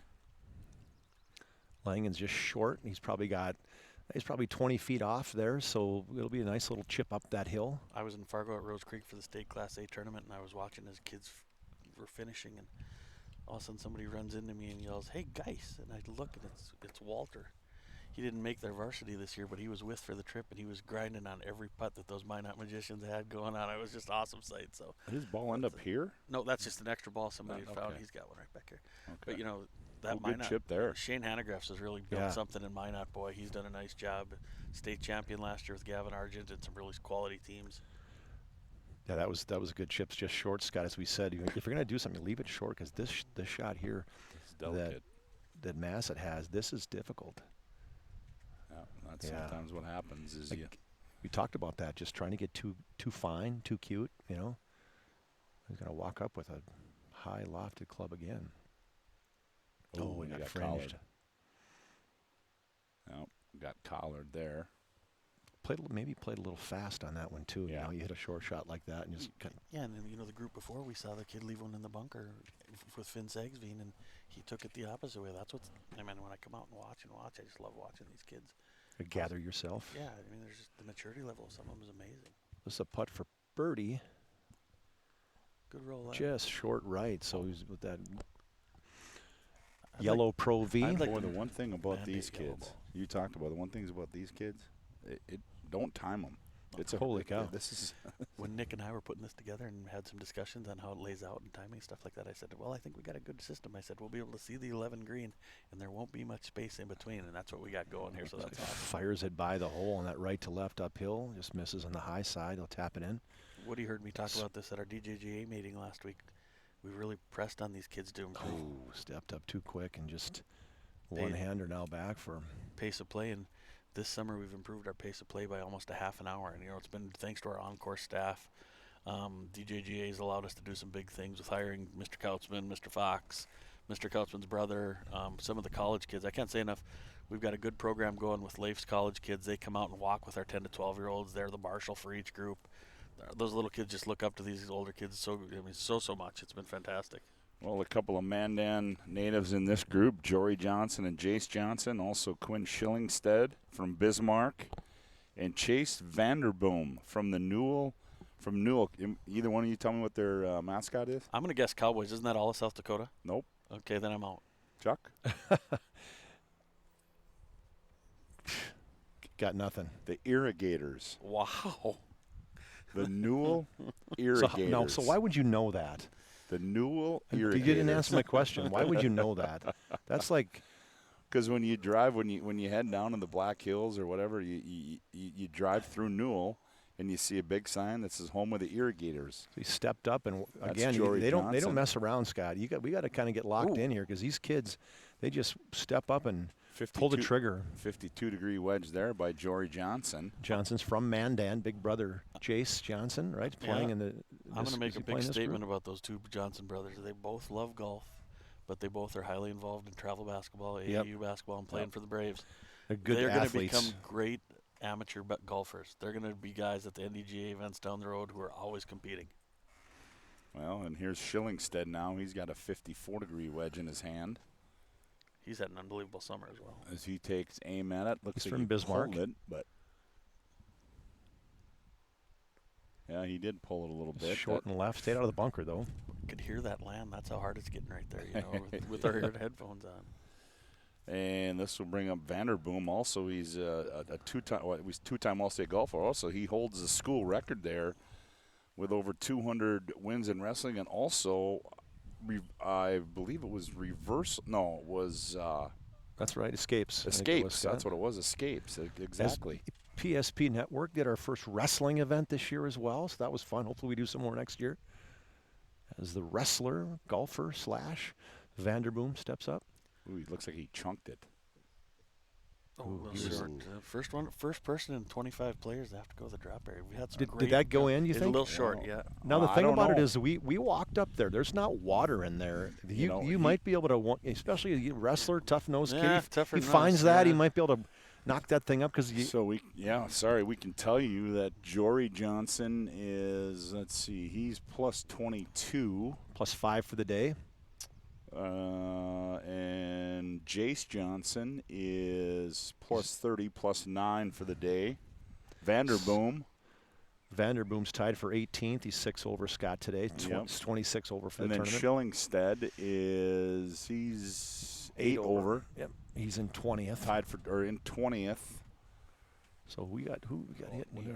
Are we hitting he must be hitting a provisional. No, this is a different kid. No, I don't think so. This is Yeah, that's not Vanderboom. the last Johnson. Well, this is Jace Johnson. Oh, That was Jace Jace Johnson. Yeah, Okay. Hit it just shorts, kind of similar. His brother hit it, kind of rolled up on the green. State qualifier in 2022. As glad to have you aboard on the PSP network as we are live from hole number 12 at Riverwood. I should say hole number 12. We'll call it 12/3 as it is the new number 3 as for this event they flipped the 9s. So we'll be able to bring you this broadcast. Nick Hallberg standing out in the sun's got a bead going. And the one thing about it is, when you talk about going from opposites, you go from the golf course to the racetrack. Yeah.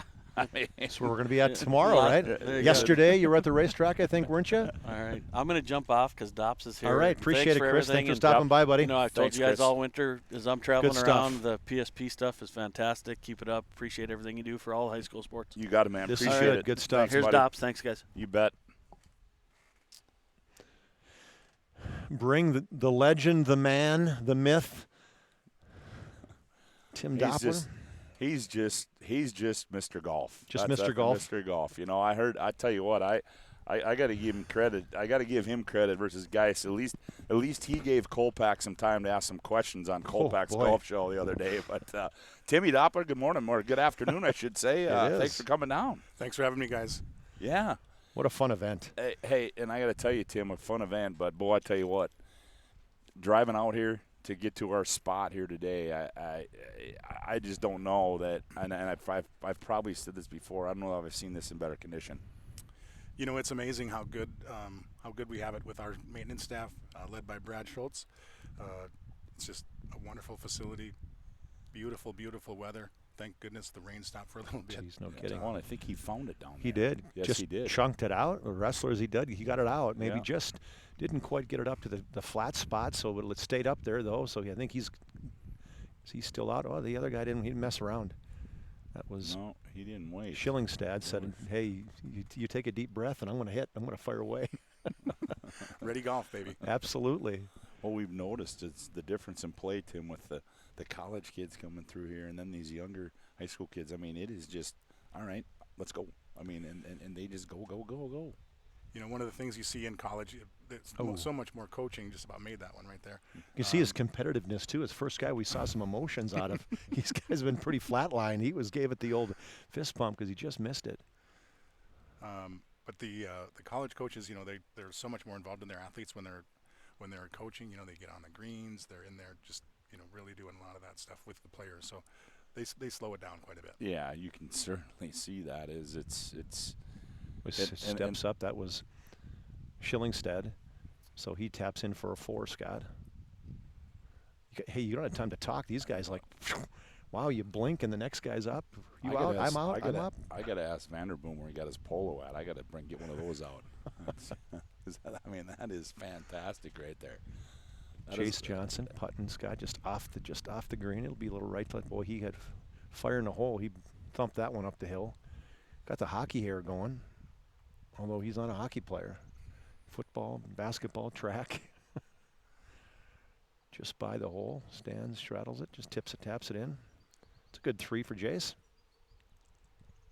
Chory, brother with the matching hair, huh? Yeah, he's again. You look down, you look up there. They're going. He's going to walk up.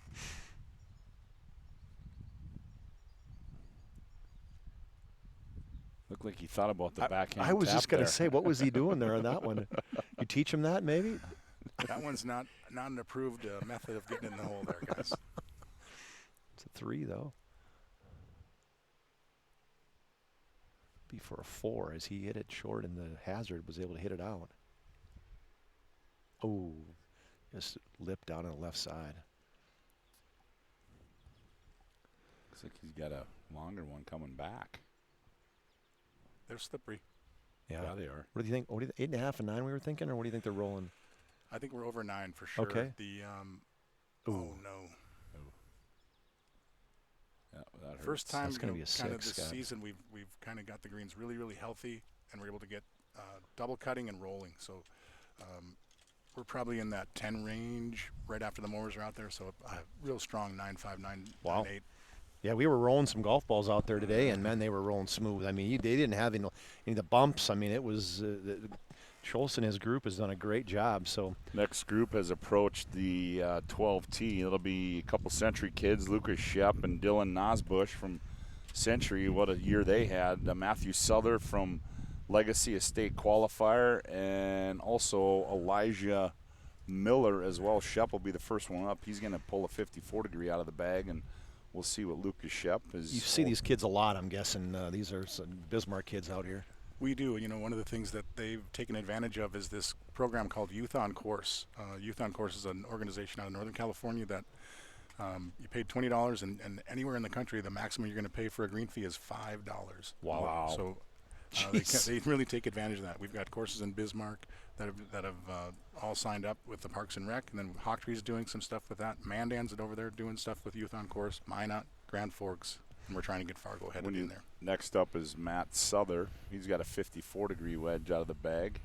The grandson of Speaking of golf pros and legends, Larry Nice shot Souther. here. Oh, good boy. shot here. Oh boy, really good shot there, Tim. When you look at just what Dakota Junior Golf, I mean, from where it ranks in the country as far as junior golf programs, I mean, in what you've done and everything like that. I mean, is it fair to say it's a top 10 program? You know, we won the Earl Woods Foundation Junior Golf Program of the Year in 1992. I'm not sure if that award is still kind of going like it used to go, but it's one of the things that I would definitely rank us in the top 5 of any program that's out there. You know, with the reach and the scope that we've got, you know, not only with the junior golf lessons, what we're doing in the winter times, what we're doing on golf courses, and then, you know, introducing kids to games now with, or introduce them to the game with these competitive beginning tours that Chris has started. So it's just awesome what we've seen kind of go on the last 3 decades. So Nosbush hits a little short, Scott, about 12 feet short of the pin. Yep. Short of the green, I should say. And then the last one from Delax Burlington will be Elijah Miller, state Class B qualifier, as he has pulled a 56-degree wedge out of the bag. Ooh, pretty good looking shot there. Way back. Oh, Ooh, wow. boy. Nice Boy, shot. that's a group right there, huh? Great shot, Tim. You know, when we talk with obviously Chris a little bit, but I mean, you know, you look at what he's done and I mean, just talk about what the asset that he has been, not only to Dakota Junior Golf, but just the NDGA as well, and in the organization that you run as well. I mean, tell you what, you want when a guy has a passion, and this guy's had a passion for a long time, he takes it and goes with it because he's done one hell of a job. It's amazing what he's been able to do. You know, we had conversations early last fall, and we're going to try to get him on board. And, you know, he kept talking about all this stuff that he's going to do. I'm going to do this. You know, he's got this list, and the list just grows daily, basically, as we progress through our conversations. And I kept telling Chris, I said, whoa, Pump the the brakes. brakes here, fella. The way we do things here, we under promise and over deliver. We don't over promise and under deliver on these things. And you know what? Everything he's put on the table, it has been the best thing that we could ever see. So we're just going to keep riding this wave. I mean, he's got this thing really going, and can't say enough great things about what he's been able to do, and the wonderful, wonderful things that kids are getting to experience. Well, and too, you know, you look at, you know, we talked with Leif Olson just about how the game of golf and what it's done for you and in your career and things like that, about the people you meet, the places you get to go, the things you get to do, and when in events like this, even these kids from out of state that are playing in this, and word travels. I mean, word travels about the great event put on by you and Chris and whatever, and next thing you know, I mean, this thing multiplies by, I don't know what the number is, but next thing you know, boom, now we see that college division looking like the high school division. Absolutely. And one of the things that you know is going to help with that is what you guys are doing right now. And thanks so much to PSP Network and the sponsors that were able to bring this out here. This baby's going to explode because folks are going to be able to see this, and we're going to make sure that we show this every single time we can. Got Nosbush, who's just short. He walked, the only guy not to hit the green. He's going to have a nice little short chip, maybe a wedge, maybe 52 degrees, something like that. Yeah, he had a pretty good season. 3 WDA wins this season, 4 Century. All-stater, just 11 kids, and you know, North Dakota picked all-state, so clearly a good season for him. Aggressive chip.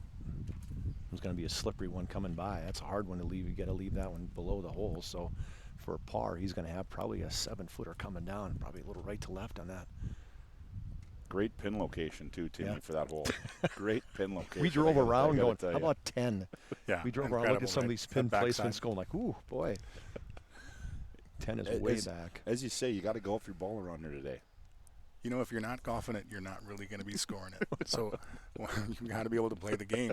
And, you know, we were talking to kids yesterday. It was really windy. We just kind of got off of a wet weekend, so we didn't run irrigation, and things were drying out pretty quick. They had a real challenge. So Lucas Shep, younger brother of Logan Shep, who's in the lead right now. He's step up on this 12-footer, Scott.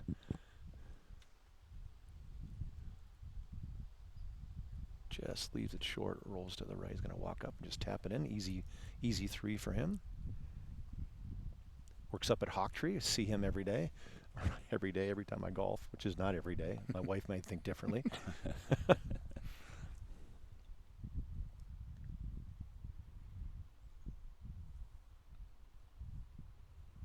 Pro V.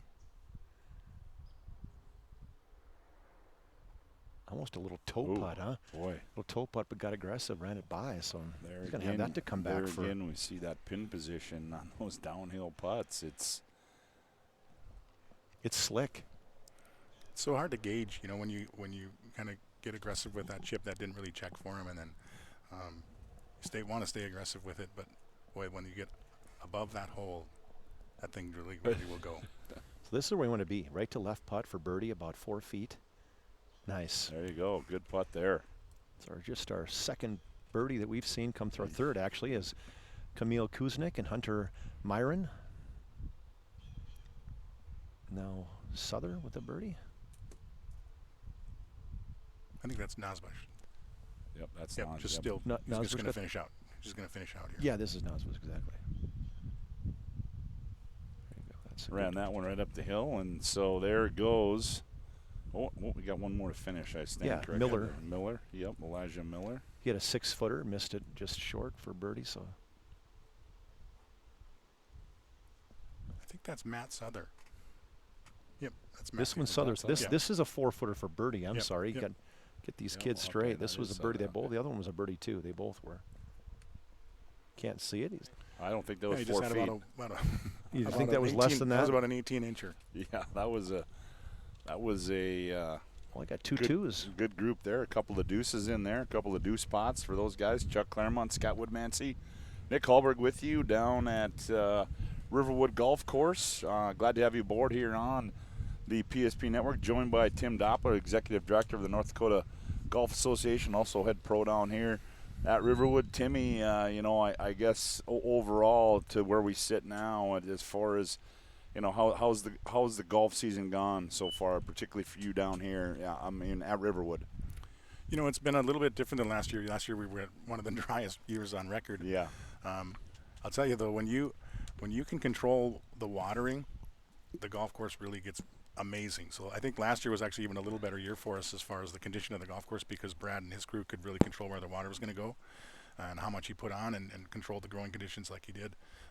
We've had about 6.5 inches the last 6 days of rain, so that kind of gives a guy a little bit of a headache, but Especially down here at Riverwood, it's flat. yeah, it's I mean, flat. it can be a lot and of it's standing water. It's really low, and we struggle a little bit with that kind of stuff with trying to get the water off the golf course. We don't have the best drainage, not real modern drainage that way. But once we get things dried out and get things heated up, and this place really turns into a very, very, very great test of golf. Well, you talk about it, and one of the talks coming out here was just this bunker was, for example, it appears it was like dang near unplayable yesterday. Yeah. And I mean, you look at it now. I mean, granted, now you're playing lift rake in place. Yep. But the bunker looks, good from this vantage point. Absolutely. I'm sure compared to what it looked like last year or yesterday. Yeah. Yeah, he actually did put a little more sand in this one, but the wildlife around here, turkeys, geese, deer, those guys don't rake when they go in bunkers. So if you happen to get into an animal track, something like that, Or to leave, you or to leave. you're just we've got to play by that rule. So it's just that local rule that lets people make sure that everybody's playing on the same playing field. What a great job too. It's a public course. That's the other piece that Riverwood is. It's to think of what how supportive the Parks and Rec has been in terms of whether it's staff, labor, whatever it takes. That you just don't see public courses in this condition. Yeah, it's really rare. And the layout as well. You've been able to do a lot of things with layout. Absolutely. The Parks and Rec is tremendously supportive. The board of directors with the Bismarck Parks and Recreation, tremendously supported in the initiatives that we have as far as even like putting GPS on carts, which are coming next week, new carts from Club Car, and then we've got just a wonderful support to get staff, to get the things that we need to maintain, whether it's equipment, fertilizer, look at the price of fertilizer going up this year so much. It's just an amazing supportive thing to create this amazing place, with And the gallery affordable. forest. And an affordable course Tremendously. too. Yeah. And was it $50 with a cart, something like that? Yeah, 56 or something? 55 to ride 18 holes as an adult, 47 for a senior. And I'll tell you what, people take advantage of it. A lot of how many rounds? I You was going 40? to say, have you been pleased with the rounds that have been played so far this year? To date. Yeah, we're about 35 days short of last year at this point. Up to this point in the season, Yeah. which is that hurts. But it's amazing how when the weather's good, people are taking advantage of that. We had nearly 7,900 rounds last month. So we are pumping people through this facility like you can't believe. This year has been so windy. Yeah. And obviously coming down here, it's definitely wind protected. You just don't realize, hey, I bet you up at Hawktree today, she's probably blowing. It says it's blowing 17 right now. What doesn't feel that? No. In the trees here. And So Tim, you probably have or will have that person out there listening or watching this broadcast that maybe hasn't played Riverwood Golf Course in, let's just throw a number and say 15 years. And they're going, well, what do you mean they reversed the nines? Can you explain that and what the reasoning was for that? So we reversed the nines because we, when we would start on the opposite side of the old number 1, which is the old number 10, back in 1969 when the golf course was started, the play went 20 minutes faster. The proximity of the driving range to the first tee now, where it goes back to the old number 10, everything's right there for you. We've got a range ball machine out there, that we were able to get from the parks, and just makes everything kind of flow just so much better and everything for the facility that way. And, if you can get done with your round that much faster, that's pretty significant time cut off of a round. So we're really, really pleased with that. Well, our next group here features the 2022 state Class B champion from Beulah, Champ Heddick. Parker Beck from Century All-WDA is a 7th grader. Bennett Barch from Minot. He had 4 top 10s this season on the Dakota Junior Golf Association Tour.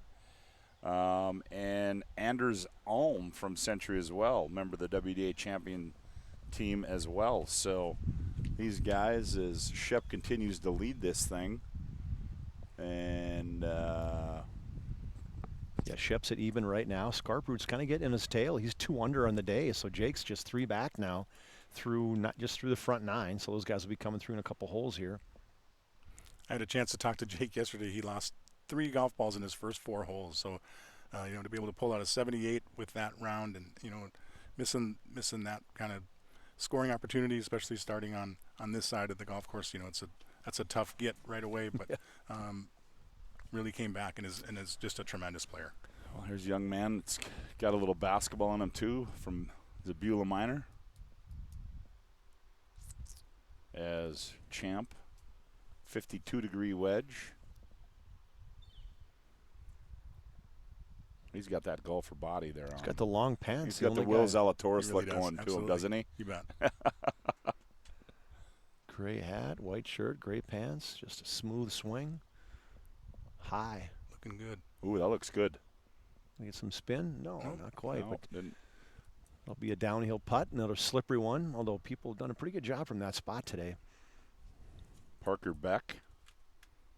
I think this is a young man, if I'm not mistaken. I know he plays a lot of golf at Hawktree, but this kid here lives, eats, and breathes golf. Plays 32nd this year at state as just a 8th grader. Well, that one's going to find he was walking away from that. He knew it right away. Yeah, that was a little quick, too. Boy, he didn't waste any time. He got up there, dropped her down, and pulled the trigger. Well, he didn't even use a tee. No. He plays in the morning with his dad, and those guys, they fly. They got the first couple tee times in the weekend sometimes, and, it's like, hey, let's go. Here's Bennett Barch now on the tee. 4 top 10s this season in the junior golf events. It's for Minot.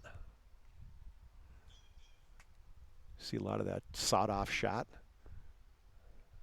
Good shot in that wind. That was just, you said, a little left to right or haven't seen a lot of balls in that location. I mean, but everything's, we've seen a lot of them short left on this hole, which, and we talked about this hole too, Tim, is that this has kind of got the nice setting where it's got the, where you're over a pond, you got a little bit of wind, you're in the trees, you got a little wind can change on you a little bit, and I think, there's a good shot there too. Look at this. It's going to go in there. Oh, boy, that just right in the front edge, probably about 1.5 foot, if that, Scott. That release hit the front edge, just kind of trundled forward, just short of the hole. But it's kind of got that number 12 at the Masters feel to it. You're in the trees. Literally when we came out here, we stood in the tee box, and the wind appeared it was moving out of the southwest. We drove over here, we walked out on the green, and literally the wind felt like it was coming out of the northwest. So just being in here, that's another thing you've got to factor in when you're hitting that delicate little shot. So difficult to gauge. You know, one of the things that I do when I play is to watch the cotton. So you watch the cotton kind of swirling around Yeah. here, and you think you got it right here. You know, you see it kind of working into the going into the tee, and then you put your golf ball down on a tee and look up, and it's going the exact opposite way. It's like, what is happening out here? Yeah, golf is one of those sport where you gotta swing confidently. You pick your club and you live with it. You know, you can't get up there and say, oh man, what do I got to do? Then you end up thinning it, or you do something, or at least I do. Yeah, that's what happens with me. If I overthink things, it's not good. Exactly. You know, that's one of the things when we teach it. We really want to kind of create that vision of what we want, and then create the rehearsal that you're going to use to actually make that golf shot happen, and then quickly do it. You know, it's like being a really good free throw shooter. You watch the guys that are standing there thinking about it. It's not going to end well. It's not going to end well. Yeah. So, yeah, we get up there, you know, get your plan and just go. Let's go. So here comes Beck. He's going to play out of the. Yeah, he's on that high side, so almost a little downhill side-hill shot out of the bunker to a short, you know, Tough. front left pin placement. Tough golf shot.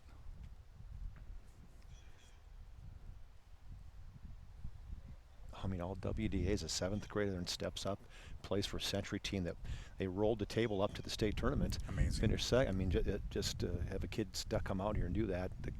The confidence he plays, that's such a big deal too. You know, you see these kids. Is that thing plugged too? Isn't it lift, clean, and rake? Yeah, he can rake it. He can rake it, but he probably doesn't want to. Does he know that? Probably doesn't know It's on it. our rule sheet. Just got to check up. Yeah, just going to go a little long, and that's one of those pieces that Yeah. it's a rule you're not used to playing with. You know, and you don't think that.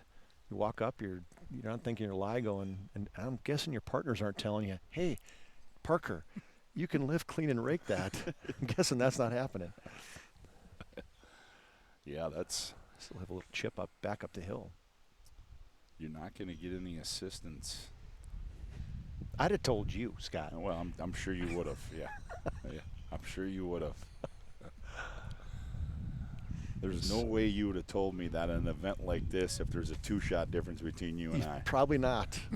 You just said. I don't think that's spirit of the game. You That's just said, just I you know got to him. know the rules, right? He can hit it in the forehead and hit it in the bunker, and then he's got to drop it. He's hitting 5.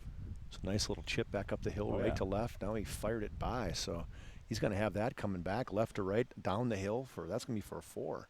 And right now Parker was 2 over coming into this, just 13 over for the day, tied for 7th, playing very well. So these guys are getting paid top 10. So these are important little shots. Every one of these is important to get that prize money. This is where she starts to get a little tighter and tighter and tighter right now as you come down the stretch. As Champ takes a look at his putt, another downhill slider. That's a left-hand low.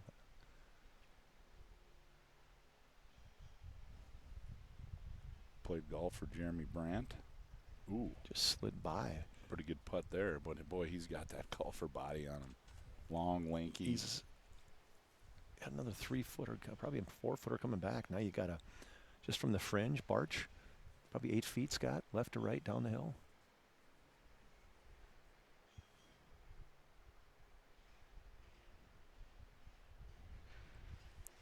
Those are tough to gauge when you're coming off of the fringe. You're never really sure what that golf ball's going to do. Yeah. It's a short little tap. He's going to mark. These guys are kind of struggling a little bit. We'll see what. This is a big putt here for Parker for his 4.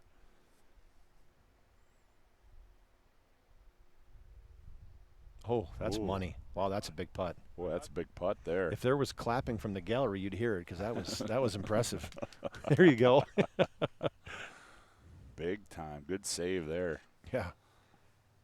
Call that a good 4. Yeah, it actually was. Doesn't get any bonus points for not using the lift, clean, and rake, but finishes with 4. Now here's Champ for his par. And He's struggling today, Scott. He's 7 over today, 16 over for the event. So it's tied for 11th with Elijah Miller. Knocks that one in for his par. Now, Elm finally says, okay, guys, it's my turn now. He's got a short little Anders is, what is he, about 1-footer, Elm? I'm not even sure if it's a foot, guys. That could be the closest to the day. I don't think it is. As he's right now, he's Got a Century garb on. 13 over for the tournament. He's tied for 7th right now. Actually, he'll get a shot here. If he makes this, as Parker, he was tied with Parker back. It'd be a 2-shot swing between those two. Scotty Cameron putter. Pro V steps up. Got some Adidas. He's got them all going. He's taking care of everybody. There you go. It is, yeah. Good birdie there. Nice birdie, Anderson. Good, too. Now we talked about not many birdies, and now we're starting to see the birdies start to come out to play now. So Barch taps in for his 3. So we got a deuce for Alm. We got 2 3s for Hedich and Barch, and Parker Beck with a good 4. Yeah. Great 4. Well, now we lead into our next group on the tee. Max Palmer, Cam Wittenberg, Aiden Kaufman, Logan Shep. Well, there's a boatload of Century in that group. No, I stand corrected. It's going to be Jordan Anderson, Palmer, Wittenberg, and Kaufman. Yeah, Shep will be in that last group. Yep. I had my line. Shep or Anderson from Glenburn, I should say. So these guys stepping in. Scott Anderson 6 over for the day. Whoopsie, just kind of stopped on me there. 13 over for the tournament. Max Palmer, 3-time state qualifier, 2-time All-State. Also, Palmer, a member of that Botno High School basketball team as well. So he's got a little hoop up. Cam Wittenberg, 5 top 10s this year in the West Region. So Palmer's sitting in, he's 5 over for the day, tied for 5th with Wittenberg. So these two guys are battling, as you said, for top 5 spot. Yeah, so I think Tim touched on it right now, is that, now you're getting into the groups where, now every shot coming in now means more and more and more and more. They absolutely do, and just that ability to finish as you kind of progress through this round. This is a fairly innocuous hole, but one that'll bite you if you don't really hit a good shot on this tee. Anderson, he's pulled a 56-degree wedge out of the bag. He's going to tee up first. The Glenburn Panther. Got the untuck going. Little Wayne Gretzky with the untuck on the left.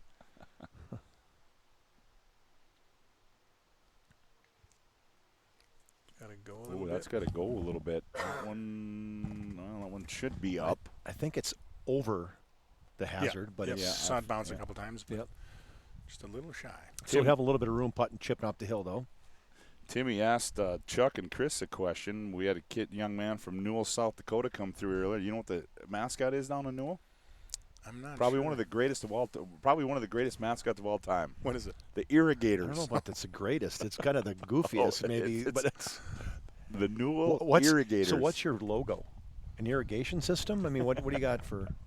I think it's a I don't know. It's on there. a sprinkler. It's He's staring this one down. Just a that little one. Yeah, a Little little left, a spin on little that long. one. Again, that's going to be, we've seen quite a few people there. Yeah, Not sure we've seen anybody get up and down from there yet. And you talk about missing, and when you talk about places you don't want to miss, that's one of those places you don't want to miss, because you have a tendency, it's a delicate little shot, and so I think we saw 2 people that were in that same spot left it in that first cut, because you try to get a little too cute, and then next thing you know, boom, you leave it short. you know it's going to be slippery, but you got to. Yep. Quality golfers from Great Century program. This is Wittenberg. I think his dad, John Wittenberg, I believe. Ooh, this looks pretty That good was here. smooth. Bring her back a little bit. Yes.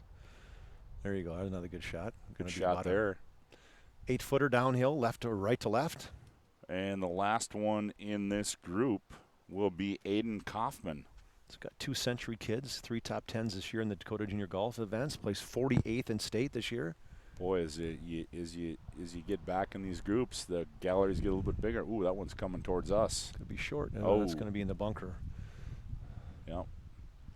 Yeah, got more and more people, so that one's going to be a tough one. I think he's sitting in 10th. Yeah, he was right on the number at 10th coming into this hole. 6 over for the day, 15 over for the tournament. Him and Parker Beck's just a hair ahead of him with just 1 stroke. As you know, it can't talk enough too about these Golf Genius app too. That ongoing, you can see. Yeah, that's obviously, and I'm glad you brought that up, Chuck, because obviously, Tim, that's something that you're very. I don't know. I think it's just changed the way tournaments, particularly for what you do. I mean, we know it's not fun scoring an Ndga event when you're sitting there until midnight at night, and you've done that how many times over the course of years? How Lots. big is this system really, this Golf Genius really taking the burden off what you guys ultimately have to do at the end of whether it's an NDGA event or an event like this? Yeah, and you know, we are this is our NDGA college and high school championship, but the that technology enables us to get that scoring done, get our results out within minutes. Yeah. Where it took, you know, it used to take literally, you know, to pile, you know, just pile through these scorecards and settle ties without the technology doing all that stuff for us, has made every difference as far as being able to get, you know, everybody with that big group to award our prizes, get the trophies out, get everybody paid on their way. And I'm sure the biggest problem, Tim, that you have is getting people to use it. It was a big issue. It's no longer an issue anymore. So You know, somebody following each group and keeping up is out there doing how that? no, kids are scoring it. Oh, they are just one kid themselves. in the foursome scoring it. Gotcha. Yep. Okay. Well, this one is going to be Kaufman in this the is sand. Kaufman in the bunker. He'll play first. The mower got a.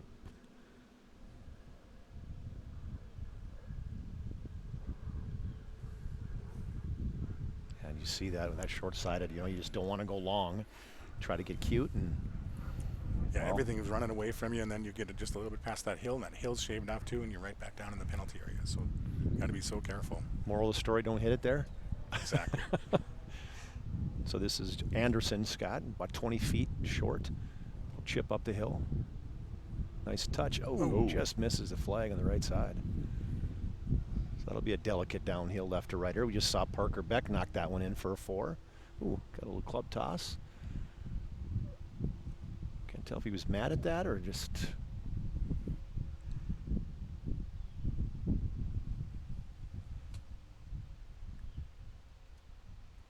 Max Palmer. Boy. That was real close to being really, really good right there. That's kind of an outfit you'd wear, Scott. Kind of bright colors. I told you. I got to find out where he got that Pink, shirt pink too. is not in my color palette. This just I'm with Tim. We're kind of in the blues, the grays, blacks, dark colors. That's well, it. well, when you talk about colors, I talk about lines. The one thing that's not in my repertoire are the stripes anymore. That's probably not a good look anymore. Nice little chip. Oh, just short. That's a good shot for.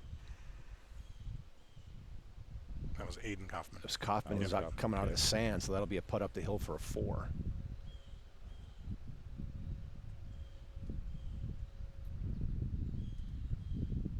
Palmer for his par.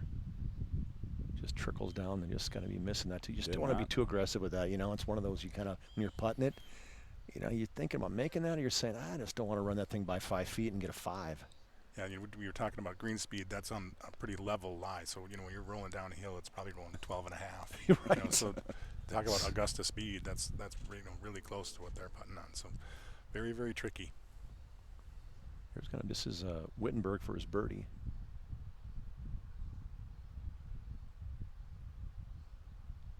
Just powers it by.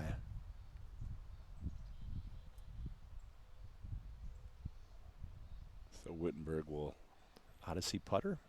tap in for his par, and now this will be Jordan Anderson. This will be for his par. A little downhiller.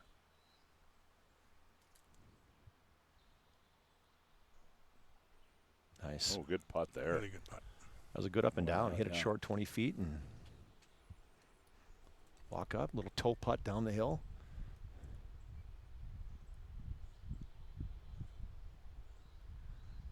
A lot of Scotty Cameron putters, these kids. Ooh, there you go.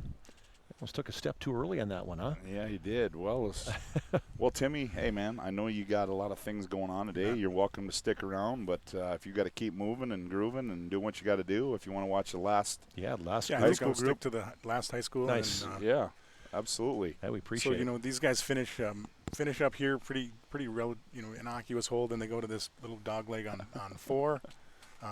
Another fairly simple hole on 5. Old number 14, and then they get to the, probably the best, what we call The teeth. the real teeth and the best 4 holes that I know of. man. You know, that double dog leg par 5 here, and then demanding par 3 number 7, old number 16. You know, it's probably playing about 215 today, and then right behind us number 8, Just a tremendous par 4. Toughest hole on the golf About course. 420, right? 420, just really, really demanding tee shot. Fairway had to get a little bit more narrow because we have so much shade on that hole. Grass just wasn't growing like we wanted to, so we had to take a couple cuts off the fairways for that. So the fairway's really, really narrow. And then try to do a little risk and reward on that 9th hole, the 18th hole for these kids today, and finish really, really strong. So if you can get through those 4 holes par or better, you are doing some amazing things. Well, you talk about this, we talk about this whole, affecting you around, but boy, you talk about that giant in 16, playing 16 today. That par 3, I mean, that can really be a round buster right there. If you don't play that, I mean, you get out of there with par, you got out of there with pretty good. Where you got the pin tucked today? Is it all way back? No, it's not back. I think it's let's see. It should be center, I believe. Center. So not really, really difficult. Yeah, but that bunker that's right in front right, it just always looms. You're always thinking, just get it barely over that so that you can kind of carry it onto the green and have something simple to be able to finish out, but it's never easy. No. It's never easy. No, it never is. And then the rebuilt 18 or 9 green, where you've added all that green. I mean, it's been a while now, but still different from when back in the day when the original layout is you've added, I mean, how many square feet of green space on that left side? I think another third of that size green, yeah. Yeah, so that added a lot of different pin placements. And that one is over there left today. So, but yeah, the that hole specifically yesterday, unfortunately, as the wind kind of dried out, we had a front hole location there and had some 3s and some 4 and putting off the green. Maybe 1 or 2 5 putts over there. So you knock it up there and then tap it down and then go right back down off the green. So yeah, it's pretty severely slanted from top to or front, back to front. That front hole location is diabolical. Yeah. Who's doing the pin placements? Are Schultz, is Brad, or are you coming out We helping let him? the staff do it this week. With that rain and all that stuff we had this weekend, we weren't sure what we were going to be able to actually use as far as the green. Oh, sure. So, yep, that makes sense. We've got Mike Schaff and Bob Miller who take care of that stuff for us, and those guys do a great job trying to pick, challenging but fair, low locations. What we hear so many times at so many courses between the head pro and the superintendent. Sometimes they get along, sometimes they don't. I mean, you guys clearly are, in stride here at Riverwood. We really are, and across the whole Parks and Rec district, we've got very, very clear expectations of what we're after. We want to know exactly, communication-wise, what everybody's got planned and what everybody needs and what everybody's doing. So we do a really, really good job of being open and really communicative about what's going on. So we've got great guys that work for us and just are a wonderful asset to what we bring to the public. Yeah, no question about it. And in our lead group approaches the number 12 tee, Logan Shep, WDA Senior Athlete of the Year, Mr. Golf finalist. It's 1 over for the day. Scott Legg's the lowest round so far going. He's 2 over for the tournament, so he's leading Jake Scarperud by 2 shots. So this is, it's going to be tight between these 2 guys. And then Rosted's not in this group. He is in this group, Case and Rosted. So he's 9 over, 7 back. So Jake's is he a few under par here today? He's 2 under par today. I guess I was thinking 1 over yet. I got to get my glasses on. Scarperud, Mr. Golf, Ndga match play champion. So that's kind of a name in golf in North Dakota, Scarperud. Heard that name before. Chad, how many different ones you got out there? The Scarperuds. Chad and Tim. Tim was I think he was on the national championship team up in UND in hockey, and he's now there. He's the coach of the Rough Riders, I think, right? I think so. Yes, yep. You're exactly right. And Tim was on our board for a little while, North Dakota Golf Association board. So his father, Chad, former Pine to Palm champion. So Logan Shep's waiting to come as he's going to Bemidji. What a season he's had. As he won 4 in a row at one point, West Region tournaments. Shep will tee off. Well, he'll be the first to hit, and he's pulled a 56-degree wedge out of the bag.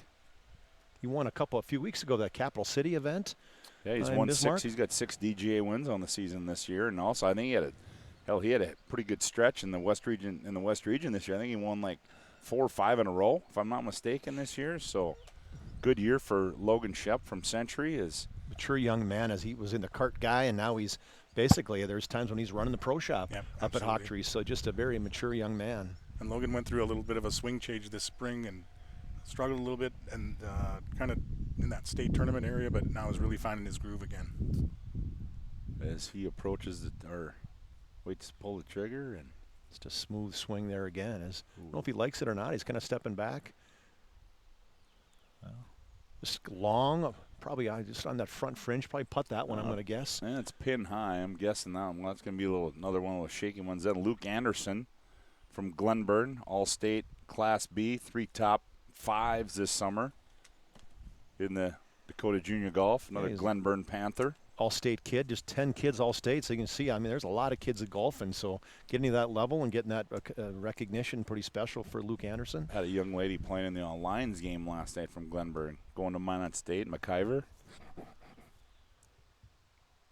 Different swing hand, really a low backswing. Shallow. But effective.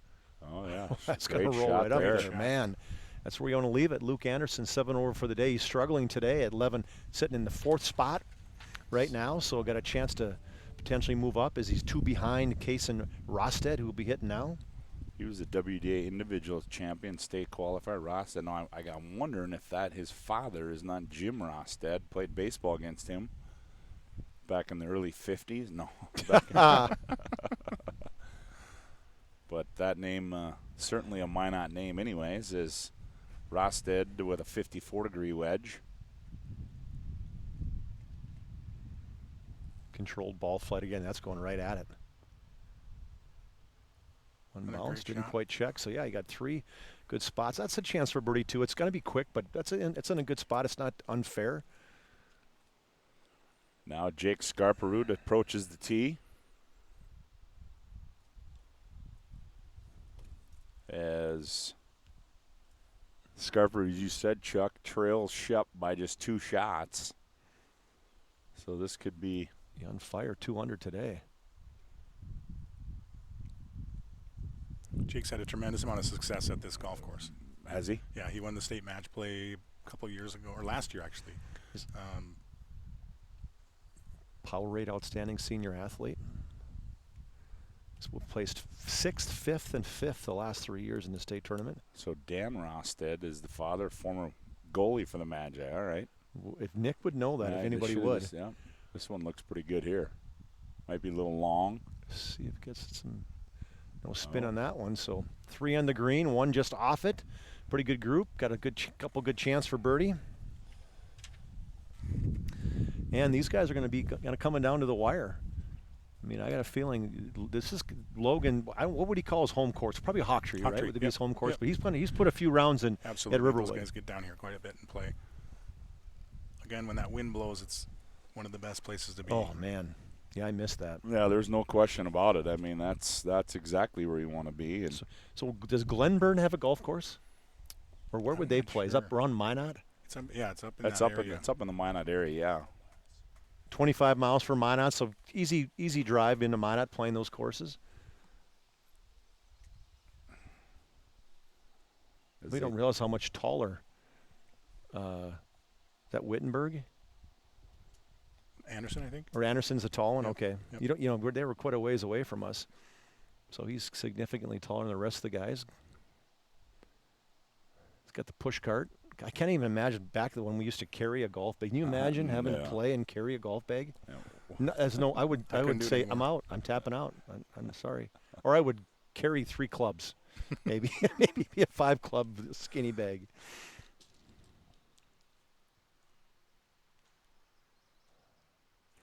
Well, as our final group in the high school boys division approaches the green. Shep's pulled the putter out. He's pulled the putter out. He's going to probably a pretty good move there by Shep.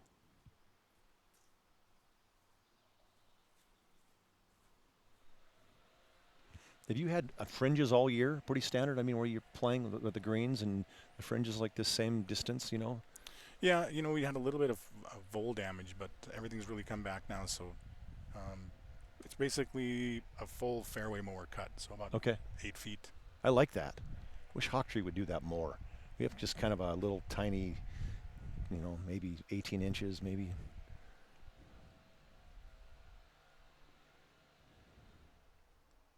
As Shep will be the first to play. So they're going to have him come on first. I think Yeah. I would think he would be closer than Palmer, but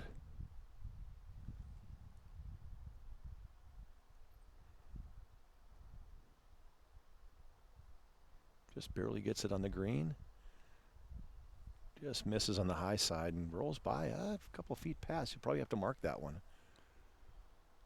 Yeah. Again, that's one of those gets a little top spin, you know, when you hit with the putter, it kind of gets once it hits the green. I'm guessing Scarparood's not giving it to him. Not yet. Jake's a tremendous putter. Made a few really, really long putts to close out Ernie Hill from Dickinson in the final match last year at the match play. Just can really roll the ball. As he takes a look at. You know what I like here too is the greens. Not a lot of pock marks, or I mean, Hawktree is the one thing but they're struggling. They got a lot of ball marks. Yeah. And as we were walking around this green today, Scott, we didn't notice that much.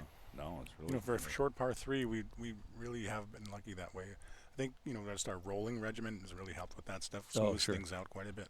And then just having conscientious golfers, folks that you see your ball mark, fix that one, fix a couple other ones, and really takes care of the greens for everybody. There's Scarparood is. He's got the left hand low as well. Kind of that Tiger little brush, or Dustin Johnson.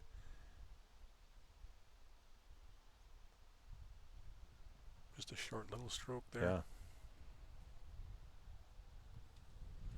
A lot less can go wrong with a short putting stroke. A short, about 3 feet. He'll mark that.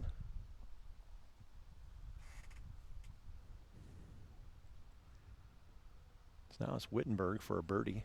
Wrong group. This is Rosted. Case and Rosted. Let me move it over. He's about the same spot. 8 feet. This one's probably just a hair right to left, think.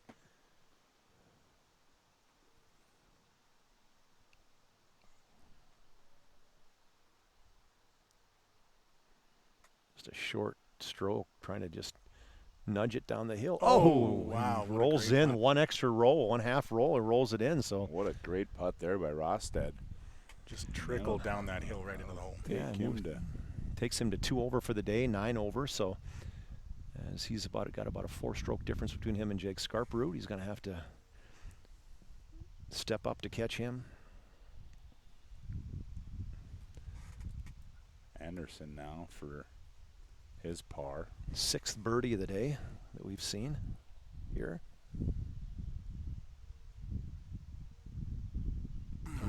Just lipped it out. Ooh, little backhander. Thought he made it too. One-handed backhand for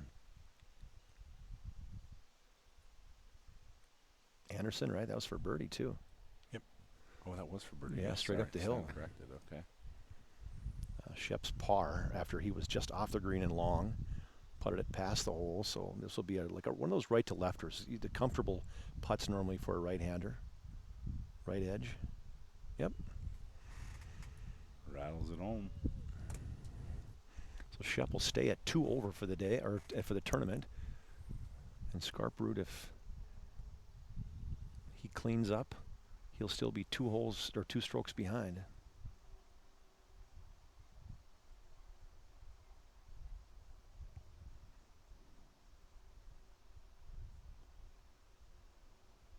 He won the amateur side of the Bobcat division, didn't he? Back in 20? I think he did.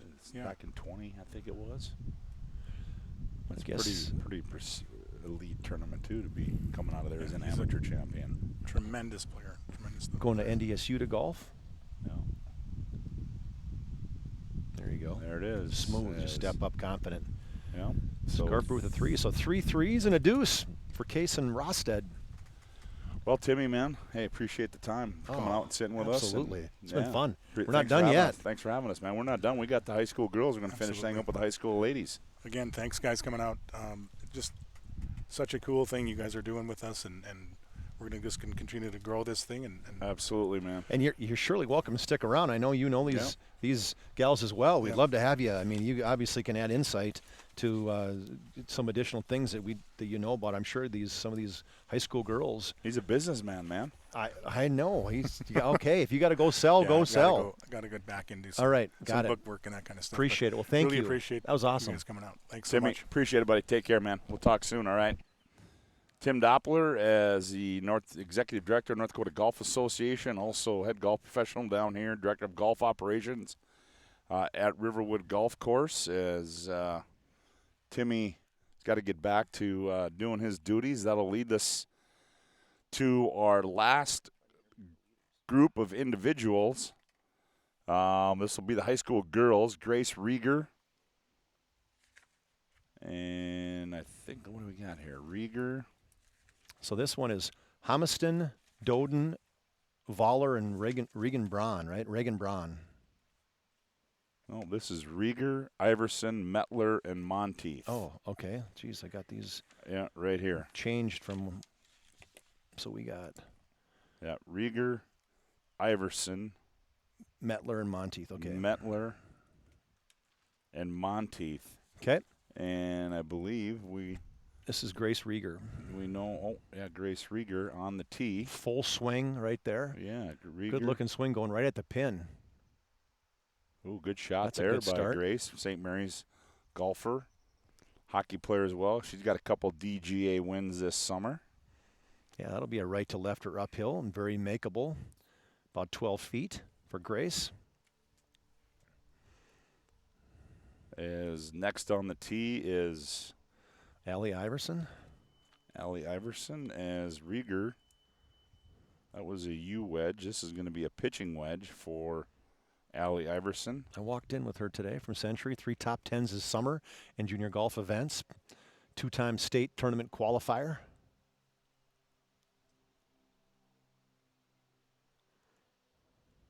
What did you say she was hitting, Scott? Pitching wedge. That was a nice Nice easy swing swing.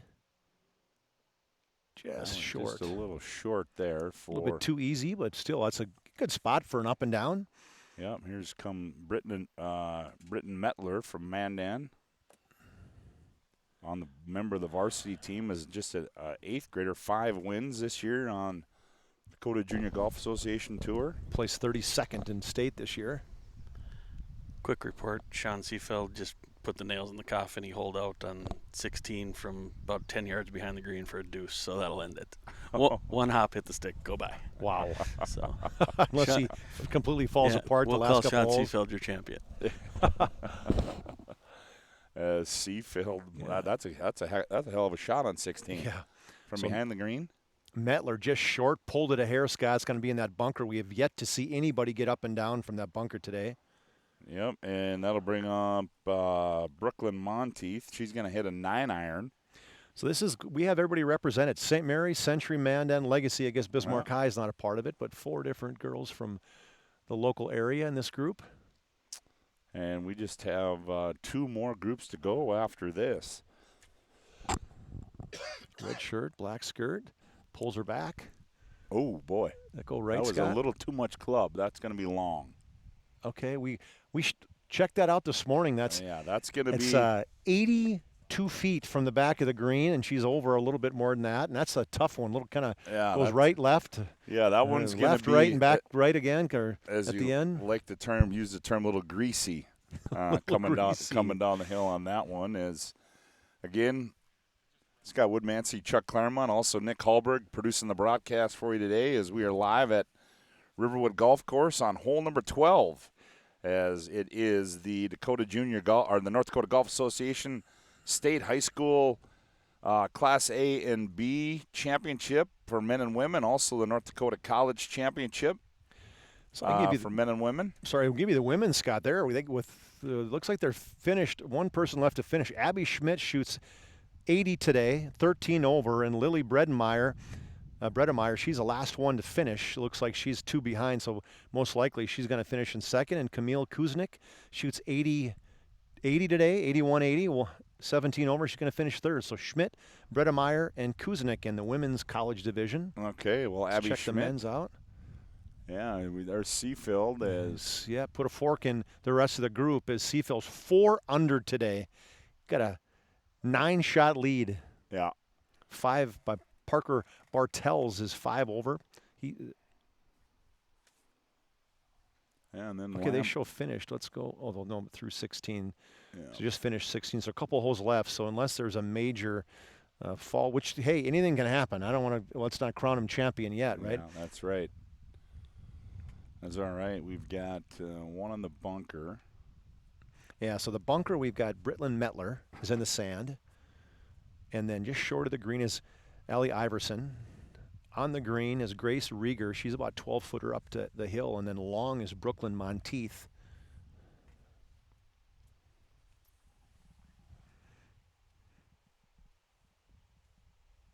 She's looking for her golf ball. I think she was like, oh, wait a minute. Where's it at? Please show up. Show up. Yep. Right? So he'll shit out of the sand first. Sorry. Yep. Chunks and leaves it in the sand. They don't mess around here. She's going to step out, get the sand off their club face.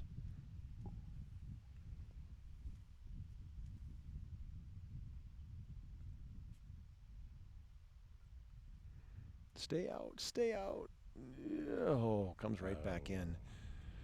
He's struggling. He's going to take a deep breath. I don't know if she's saying somebody else go or it's going to step back. Scott on that one again. She'll take a timeout. Iverson rolls it by. Chip there. It's going to have that probably 6 or 7 footer downhill. Now Monteith will play, I do believe. Yep, Monteith's long. So we'll see. He's going to put a mark on that one, and then Monteith, we'll see what she can do. Is see over. She probably get this, land this. Oh no, let's take that back as well. Metler's going to step up. There we go. She got it out, and she's like, "Why didn't I do that earlier?" So that was 4, I think, correct? Oh, in the sun and 1, and then we hit 2 to there. 3, it rolled back in. So 4 to there, yeah. quickly is That's Monteith. That's got to sit, right? Yeah, that does. That's what we talked about. Is I just kind of roll the ball down. It just kind of picks up like a snowball going downhill, right? Yeah, And it just that rolls all the way off the green. But not a bad spot. You can putt from there if you wanted to. Yep. Swanberg would putt from there. Then again, he'd putt from the he'd putt from the hazard. Yep. Now you have that long walk, the YSO. You're still out, Yeah, kind of yeah. one. Somebody got. There's several terminologies that you can use for that one, but there's only a few that are suitable for the PSP network. And we'll just keep it with that one. Is YSO is one of them. Yep. Take a break. Just kind of catch your breath. Step up. It's a big putt here too. Mm-hmm.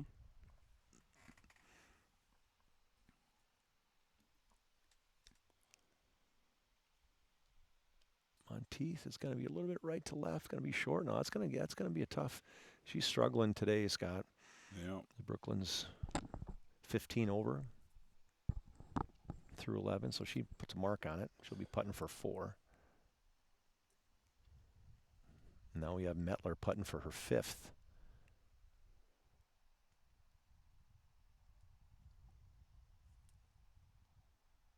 Yeah, and she's, 11 over on the day,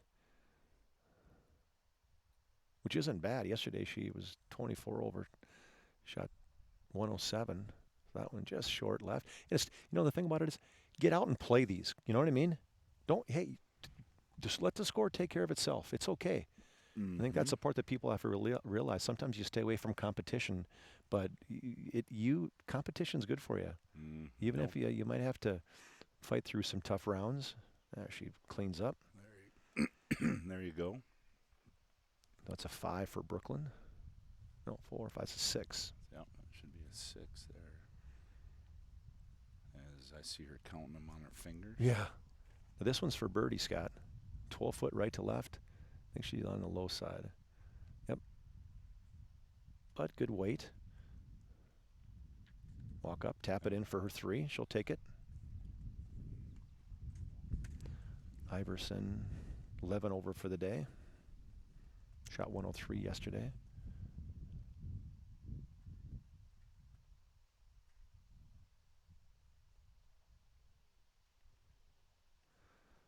Ooh. appears to have gone by.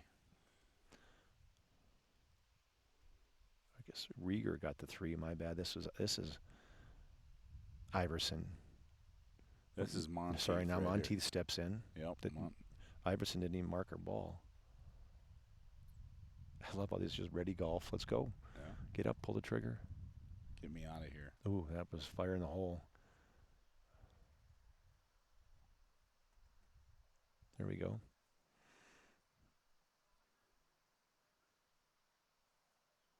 So Mettler with the 6, Monteith with the 5. Iverson, ooh, that was a good putt. Good putt. Makes there a comeback by Iverson. for bogey. That's Yep. it. So we got there's Rieger with the 3, Iverson with the 4, Monteith with the 5, and Mettler with the 6. well, and that will move us into our next group of high school ladies, as this will be the second to the last group of the day. Madison. Things have gone fast. Yeah, they sure You know, have. it came on the air about, what, 11:15-ish, something like that. So got a lot of girls through and pretty fun event. Hopefully we get back here and do this again. I think this is great. Hopefully we can get some people that want to come on and follow their kids. It's kind of special for us. Nick, as the owner of PSP, comes out and, you know, it's kind of the community give back a little bit. So this group will include Madison Doden, and Doden right now currently in 8th place, and she is 8 over on the day. Abby Voller from Fargo Davies, Doden from Moorhead. Voller, 2-time All-EDC, and Doden, 2-time All-State. She's going to Bethel College for golf. Reagan Braun from Century also, and Kathleen Vetter, 2-time All-Stater at Linton. Braun. And this is Homiston? No, this is Doden right here. Okay, there you go. This is Okay. Doden. As Doden has pulled a utility wedge as her club of choice. Oh, Checking out her swing. yeah. Jordan Spieth, fake. You know, think they're going to pull the trigger, and that was not anywhere near where she brought the ball back. But that's a good-looking shot, Scott. Oh, boy. That's got a chance to go in. Oh, boy. Just to the right of the hole. Good shot there by About Doden. 3 feet, yeah, absolutely. As we said, she's on her way to Bethel College for golf. Now this will bring up Abby Voller. Abby is +5 on the day. Yep. Plus 28. Shot 95 yesterday, so she's sitting in 6th place. Got a chance to catch Grace Stroh. Step back behind the ball. Just golf is one of those things you got to get in routines, you know. You get in routines every practice swing. Tim talked about that. Just get up, pull the trigger. That one's headed for the bunker. Yep. And that is exactly where that one is. That has not been good to anybody. That was a pitching wedge by Voller. Now Reagan Braun. Reagan Braun's sister Madison plays at golf at MSU for the last few years. She has pulled a pitching wedge, and she will. From Century. Bismarck Century. 2-time state tournament qualifier. Placed 48th at the tournament this year. I walked in with her today too. Takes a look at it. Gets up and fires away. Yeah, doesn't wait at all. I like it. That one's going to be long. Well, yeah, it's long. Yeah, right in the middle of the green. We thought we'd see more from there, and we really haven't. Absolutely. So you'll have, that's probably 25 feet to 30 feet for Reagan. Kathleen Vetter will be our last golfer in this group, as she's headed to Valley City State to play golf. 2-time All-Stater. And she has pulled a pitching wedge as well. She's wearing her Linton colors. Maroon and gray. Got the white visor. Part of the Lady Lions golf team. Ooh, that one's going to be right. Yeah, brings her in low, right to left. And we'll check in the second bounce, so that'll be another long putt, too. That'll probably be, that's closer in the 50-foot range. Yeah, that one will be a fairly quick putt there for Kathleen Vetter. Chuck Clairmont, Scott Woodmansee with you live. Also Nick Hallberg on site producing the broadcast for us this afternoon. What would you call it? Commercial free, basically, today. we haven't had much break. These girls are just going. not just girls, everybody for that matter. We've had high school, first time college. Yep. As we approach the end, and we'll be off the air by the time this thing ends, but certainly glad to have you aboard on the PSP network. Be sure to check out all of our social media platforms. Be sure to check out the upcoming fall is right around the corner, so that means football is in the air. Yeah. So give us a call if you run a sponsor. It's going to be a big year. Get in line. We only have so much inventory to sell, Nick, and I got a feeling this year is going to be a good one. We had just an awesome season last year, and I can't wait to get back this year again. Yeah, got to get that mind frame. Got to get set. Nick doesn't get any time off. He has a summer of he keeps those vocal cords going. As the ladies have approached the green, so we will see see who goes first. Nice shot. That's the first time I've heard that. Not that people haven't been saying it, but as Doden's one who was 3 feet, she marks it. See who's going to go first. We'll get probably be Voller out of the sand, I'm guessing. Yep. Again, did she do the rake? I didn't see that. I don't think she did. She probably doesn't have to, based on the line, I'm guessing. Oops, sorry. Jeez. Oh, she went right underneath it, Scott. Right underneath it. Boy, that's too bad. Comes back in, so she'll be hitting 4. She could rake that if she wanted to, too, but she's not. She's going to get up and get out of here. Ooh, now it's going to be 5. There you go.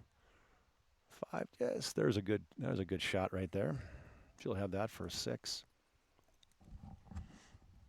I tell you, I mean, it's not. They were hoping there'd be water in there so you could take it out of there. I bet today because we have not seen anybody hit it. The first guy hit a decent shot. Didn't get up. Remember the very first guy today, hit it, got out, hit it long, didn't make the putt. But here comes Vetter now, I believe. Yep, Kathleen Vetter got about a 50-footer.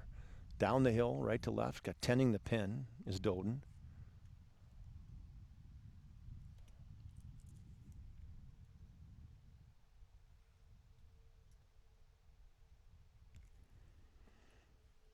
Looks to be pretty good pace. Maybe too hard. Got to slow her down a little bit, but lipped it out. Just lipped out of the hole. There. What a shot! She's got a big smile on her face. Hey, you know what? She said, "Great shot." What happens? Get golf karma, right? That's right. His back almost knocks it in. And so next up is this. This will be Scott. This is Reagan Braun. Absolutely, yeah. Reagan Braun from Century. Left hand low. She just saw the same line or similar. Just squeaks by the hole. That's gonna roll out to. Probably 4 feet. Back up the hill, though. Now we'll have Abby Voller. This is their 6th. You can see how close Madison Doden hit it that she hasn't even hit yet. Everybody else has hit multiple times, and she's still waiting patiently.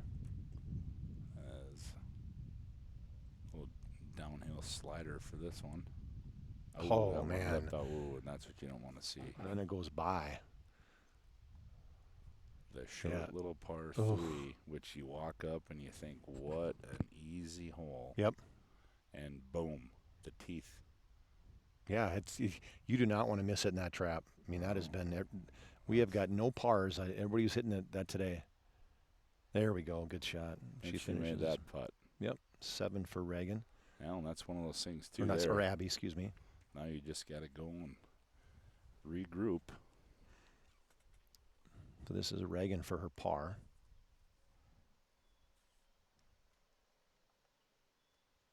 Just going to walk up and just misses it just to the right and short. So she'll get a bogey, 3-putt bogey from 30 feet.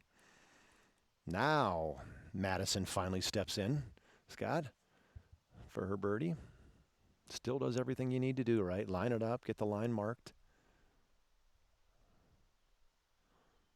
Just a little right to left downhill.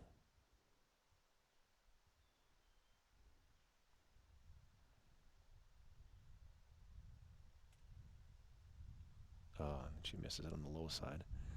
Just Well, too tentative sometimes, you know. And the interesting thing there, Chuck, is that I'm surprised that Vetter went in there and marked her golf ball and left the ball laying there. Well, Doden was putting right at it. Yeah.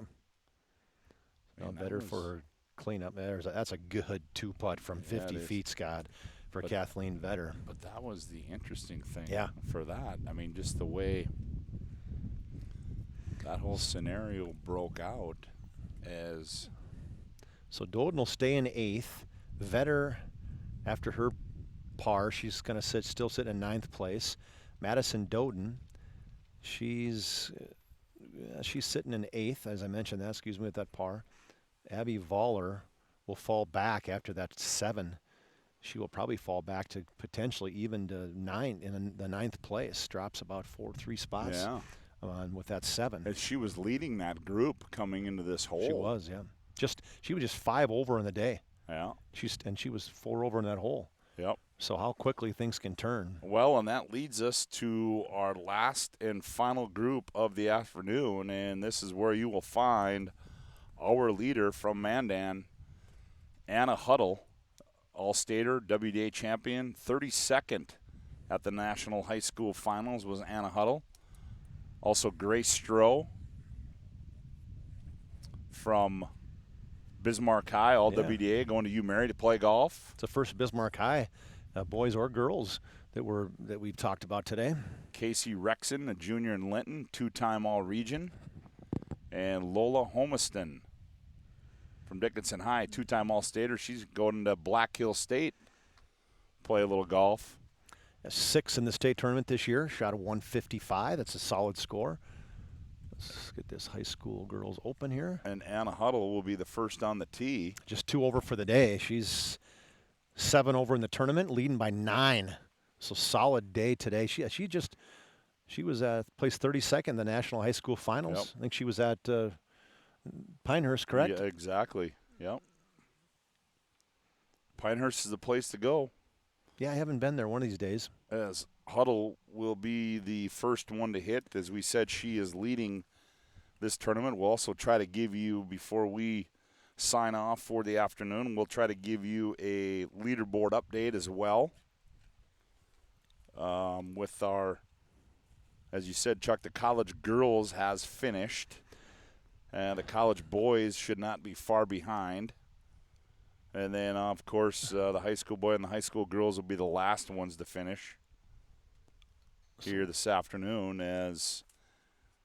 So what the girls might, where are they at here? Are they hiding? As Huddle will be the first to tee, as we said. Home course, Prairie West is wearing her Mandan black. We got a gap wedge in hand as Anna. 5th this year at state, as you mentioned, Scott. Huddle leads by 9, just 2 over, as we mentioned, for the day.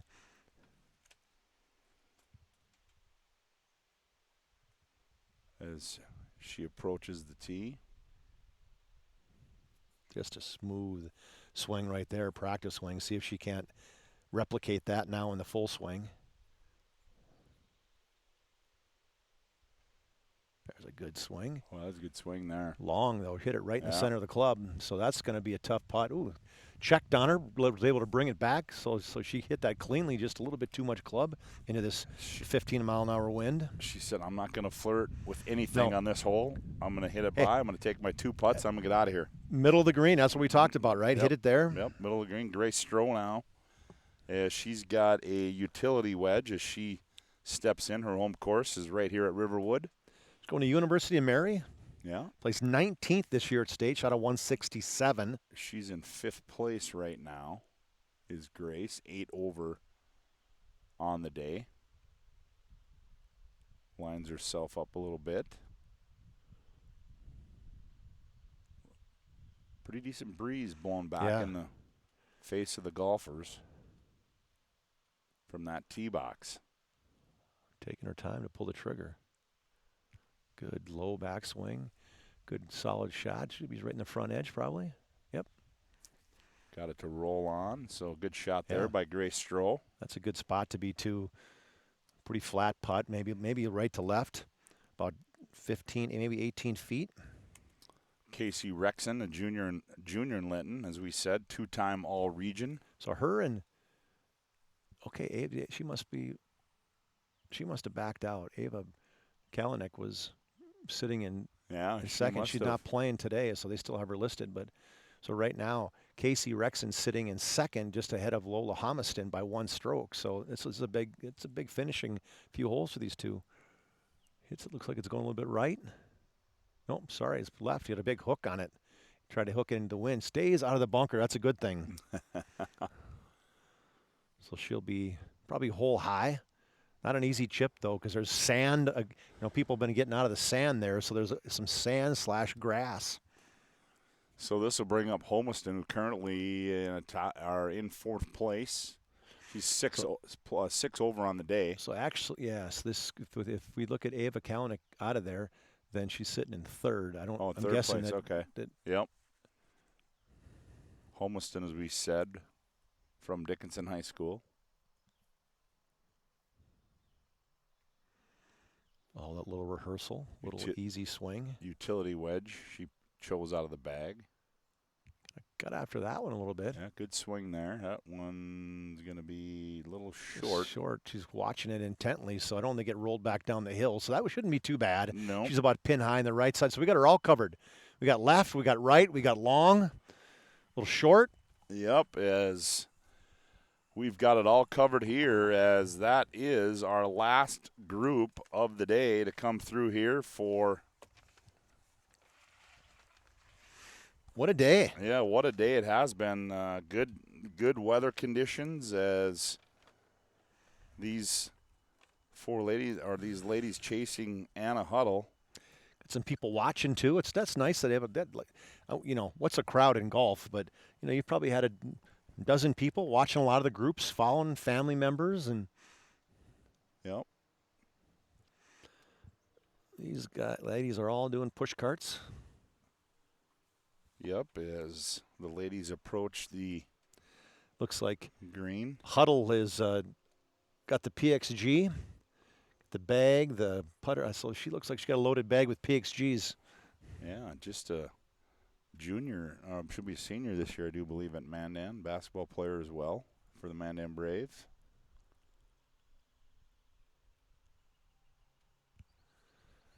As see if we can't get an interview with Anna after this. Remind me. Well, there you go. Yeah, she will have the lead going into the. She's got what's a comfortable lead, as you mentioned? I mean, how many times have you got, back in the day when we were playing, went into 15, 16, 17, and 18, and you're probably even or one over, and you sign a scorecard of an 81. You know what I mean?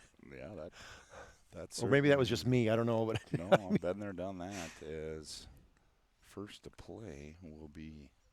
This is Rexon. Okay, so Rexon will be Casey. Delicate little chip. Yeah, set on a little sand, little grass. Oh, that's not just short of the green, but not in a bad spot. She'll be putting, so I'll get a chance to make par from there. She's frustrated though. Next up, Scott's going to be Homiston. Yeah, Homiston got a golf ball over. She's rolled down the hill a little longer than I thought, so she's probably around 50 feet maybe from that little chip. Nice little chip, gets on, rolls.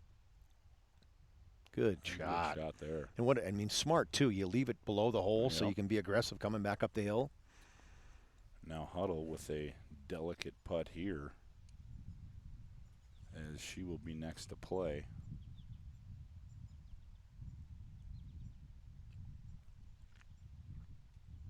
And I'm guessing she's going to look at this. Look at them both sides, yep.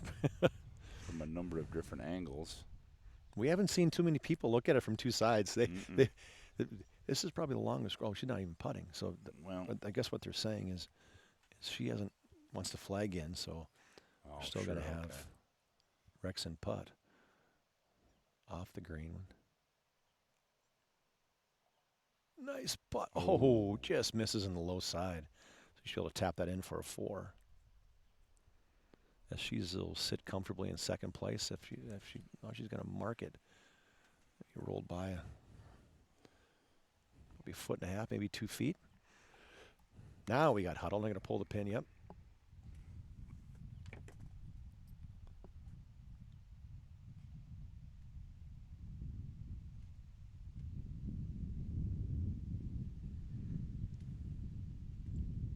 Very deliberate. Yeah, very. Well, and you know what? You got to be. Well, you're leading. That's.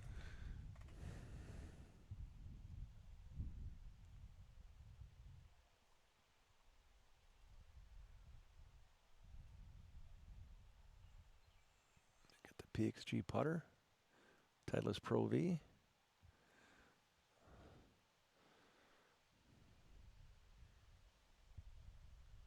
That's a good leave. Walk up, probably mark that.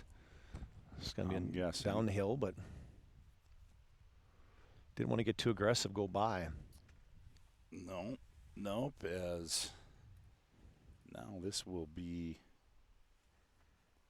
Grace Stroh. This is a birdie putt. Yeah, this will be a birdie putt for Grace Stroh. She's sitting in 5th, and her and Humiston are just 1 stroke difference.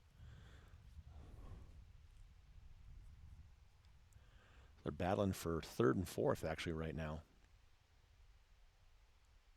I'm assuming that with how many girls you got? 13, so probably the top 3 will get paid. Well, Stroh, couple of practice strings, couple of practice swings. Ball's kind of in the back of her stance.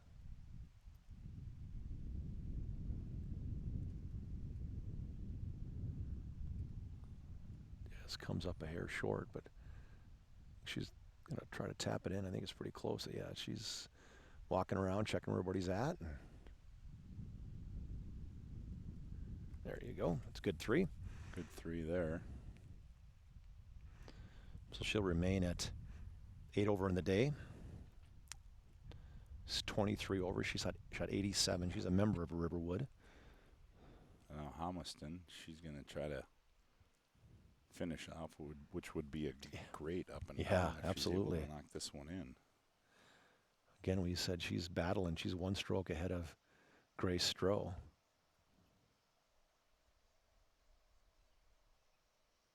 The spider putter. Oh, good putt. Knocks it in. Really good. That was a good up there. and down. Yes, it was. So she remains 1 stroke ahead of Grace Stroh. Now Huddle to finish the 2 putt. See if she can extend that lead to 10, as it was 9 going in, and Rexon bogeyed this hole.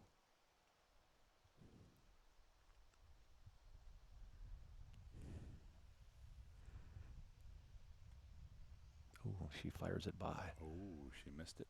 See if she's got to mark that too, Scott, because I think that's by about 3 feet. It is. Okay. So now Anna will have to make this for bogey. Yep. And it would be a 3-putt bogey for Huddle. Yeah, that's middle of the greens. That's no gimme. That's could be 2 groups in a row here with a 3-putt. From hitting it past the hole. And she makes it. And she makes that one 3-putt. That would be, and this will be.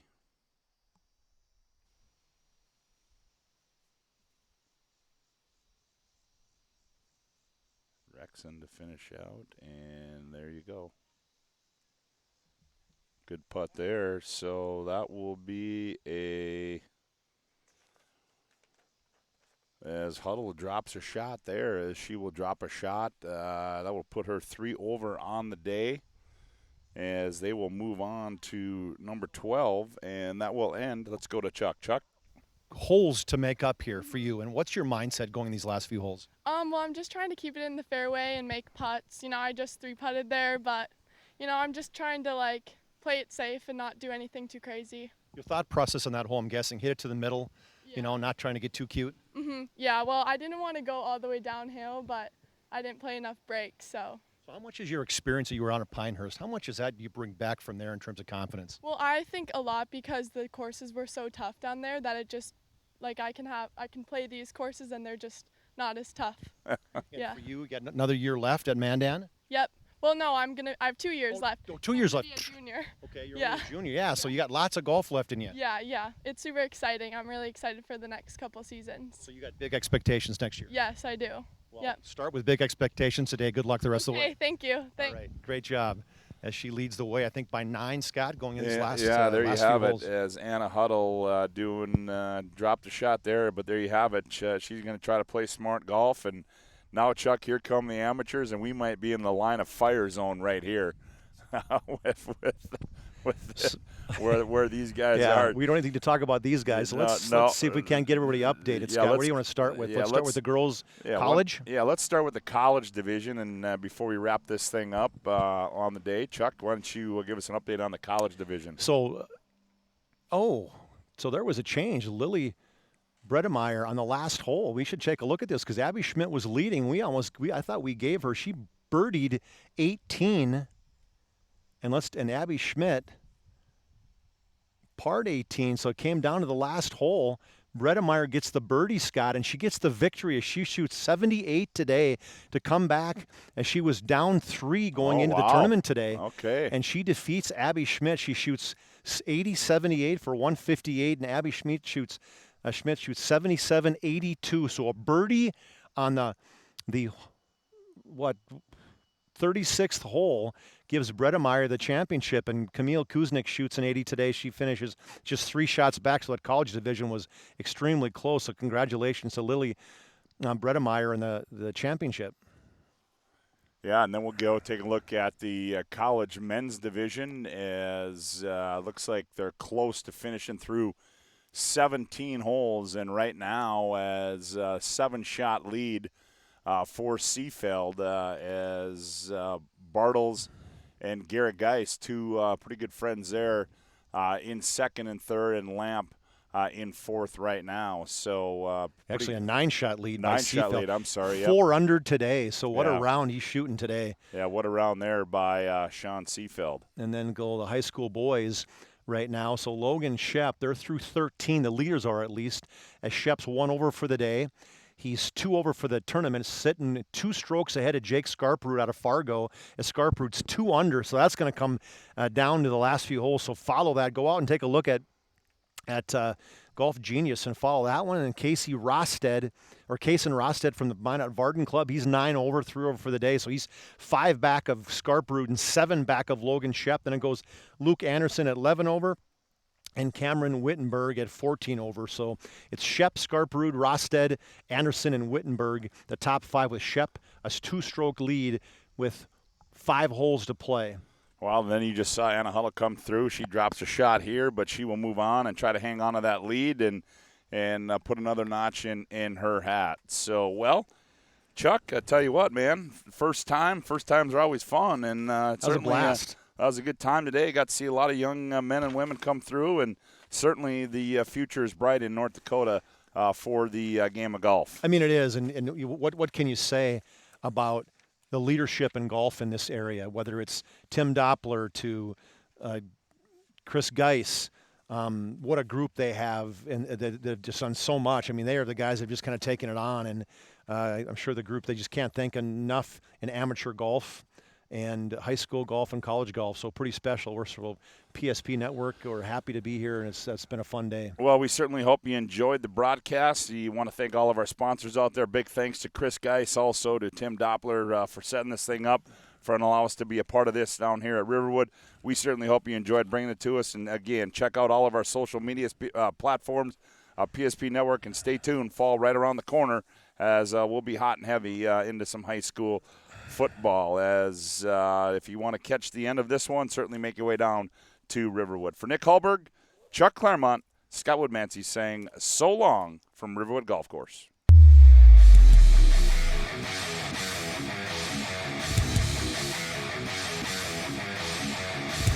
Where attacks, there's a takeaway by Eagle Staff. Eagle Staff on the open floor rises up. Oh, the one-handed rip by Trayson Eagle Staff. Doppler gave a little bit of a look on that one, and then he went in and just whammed it with the right hand. Oh! Eagle staff with the rip.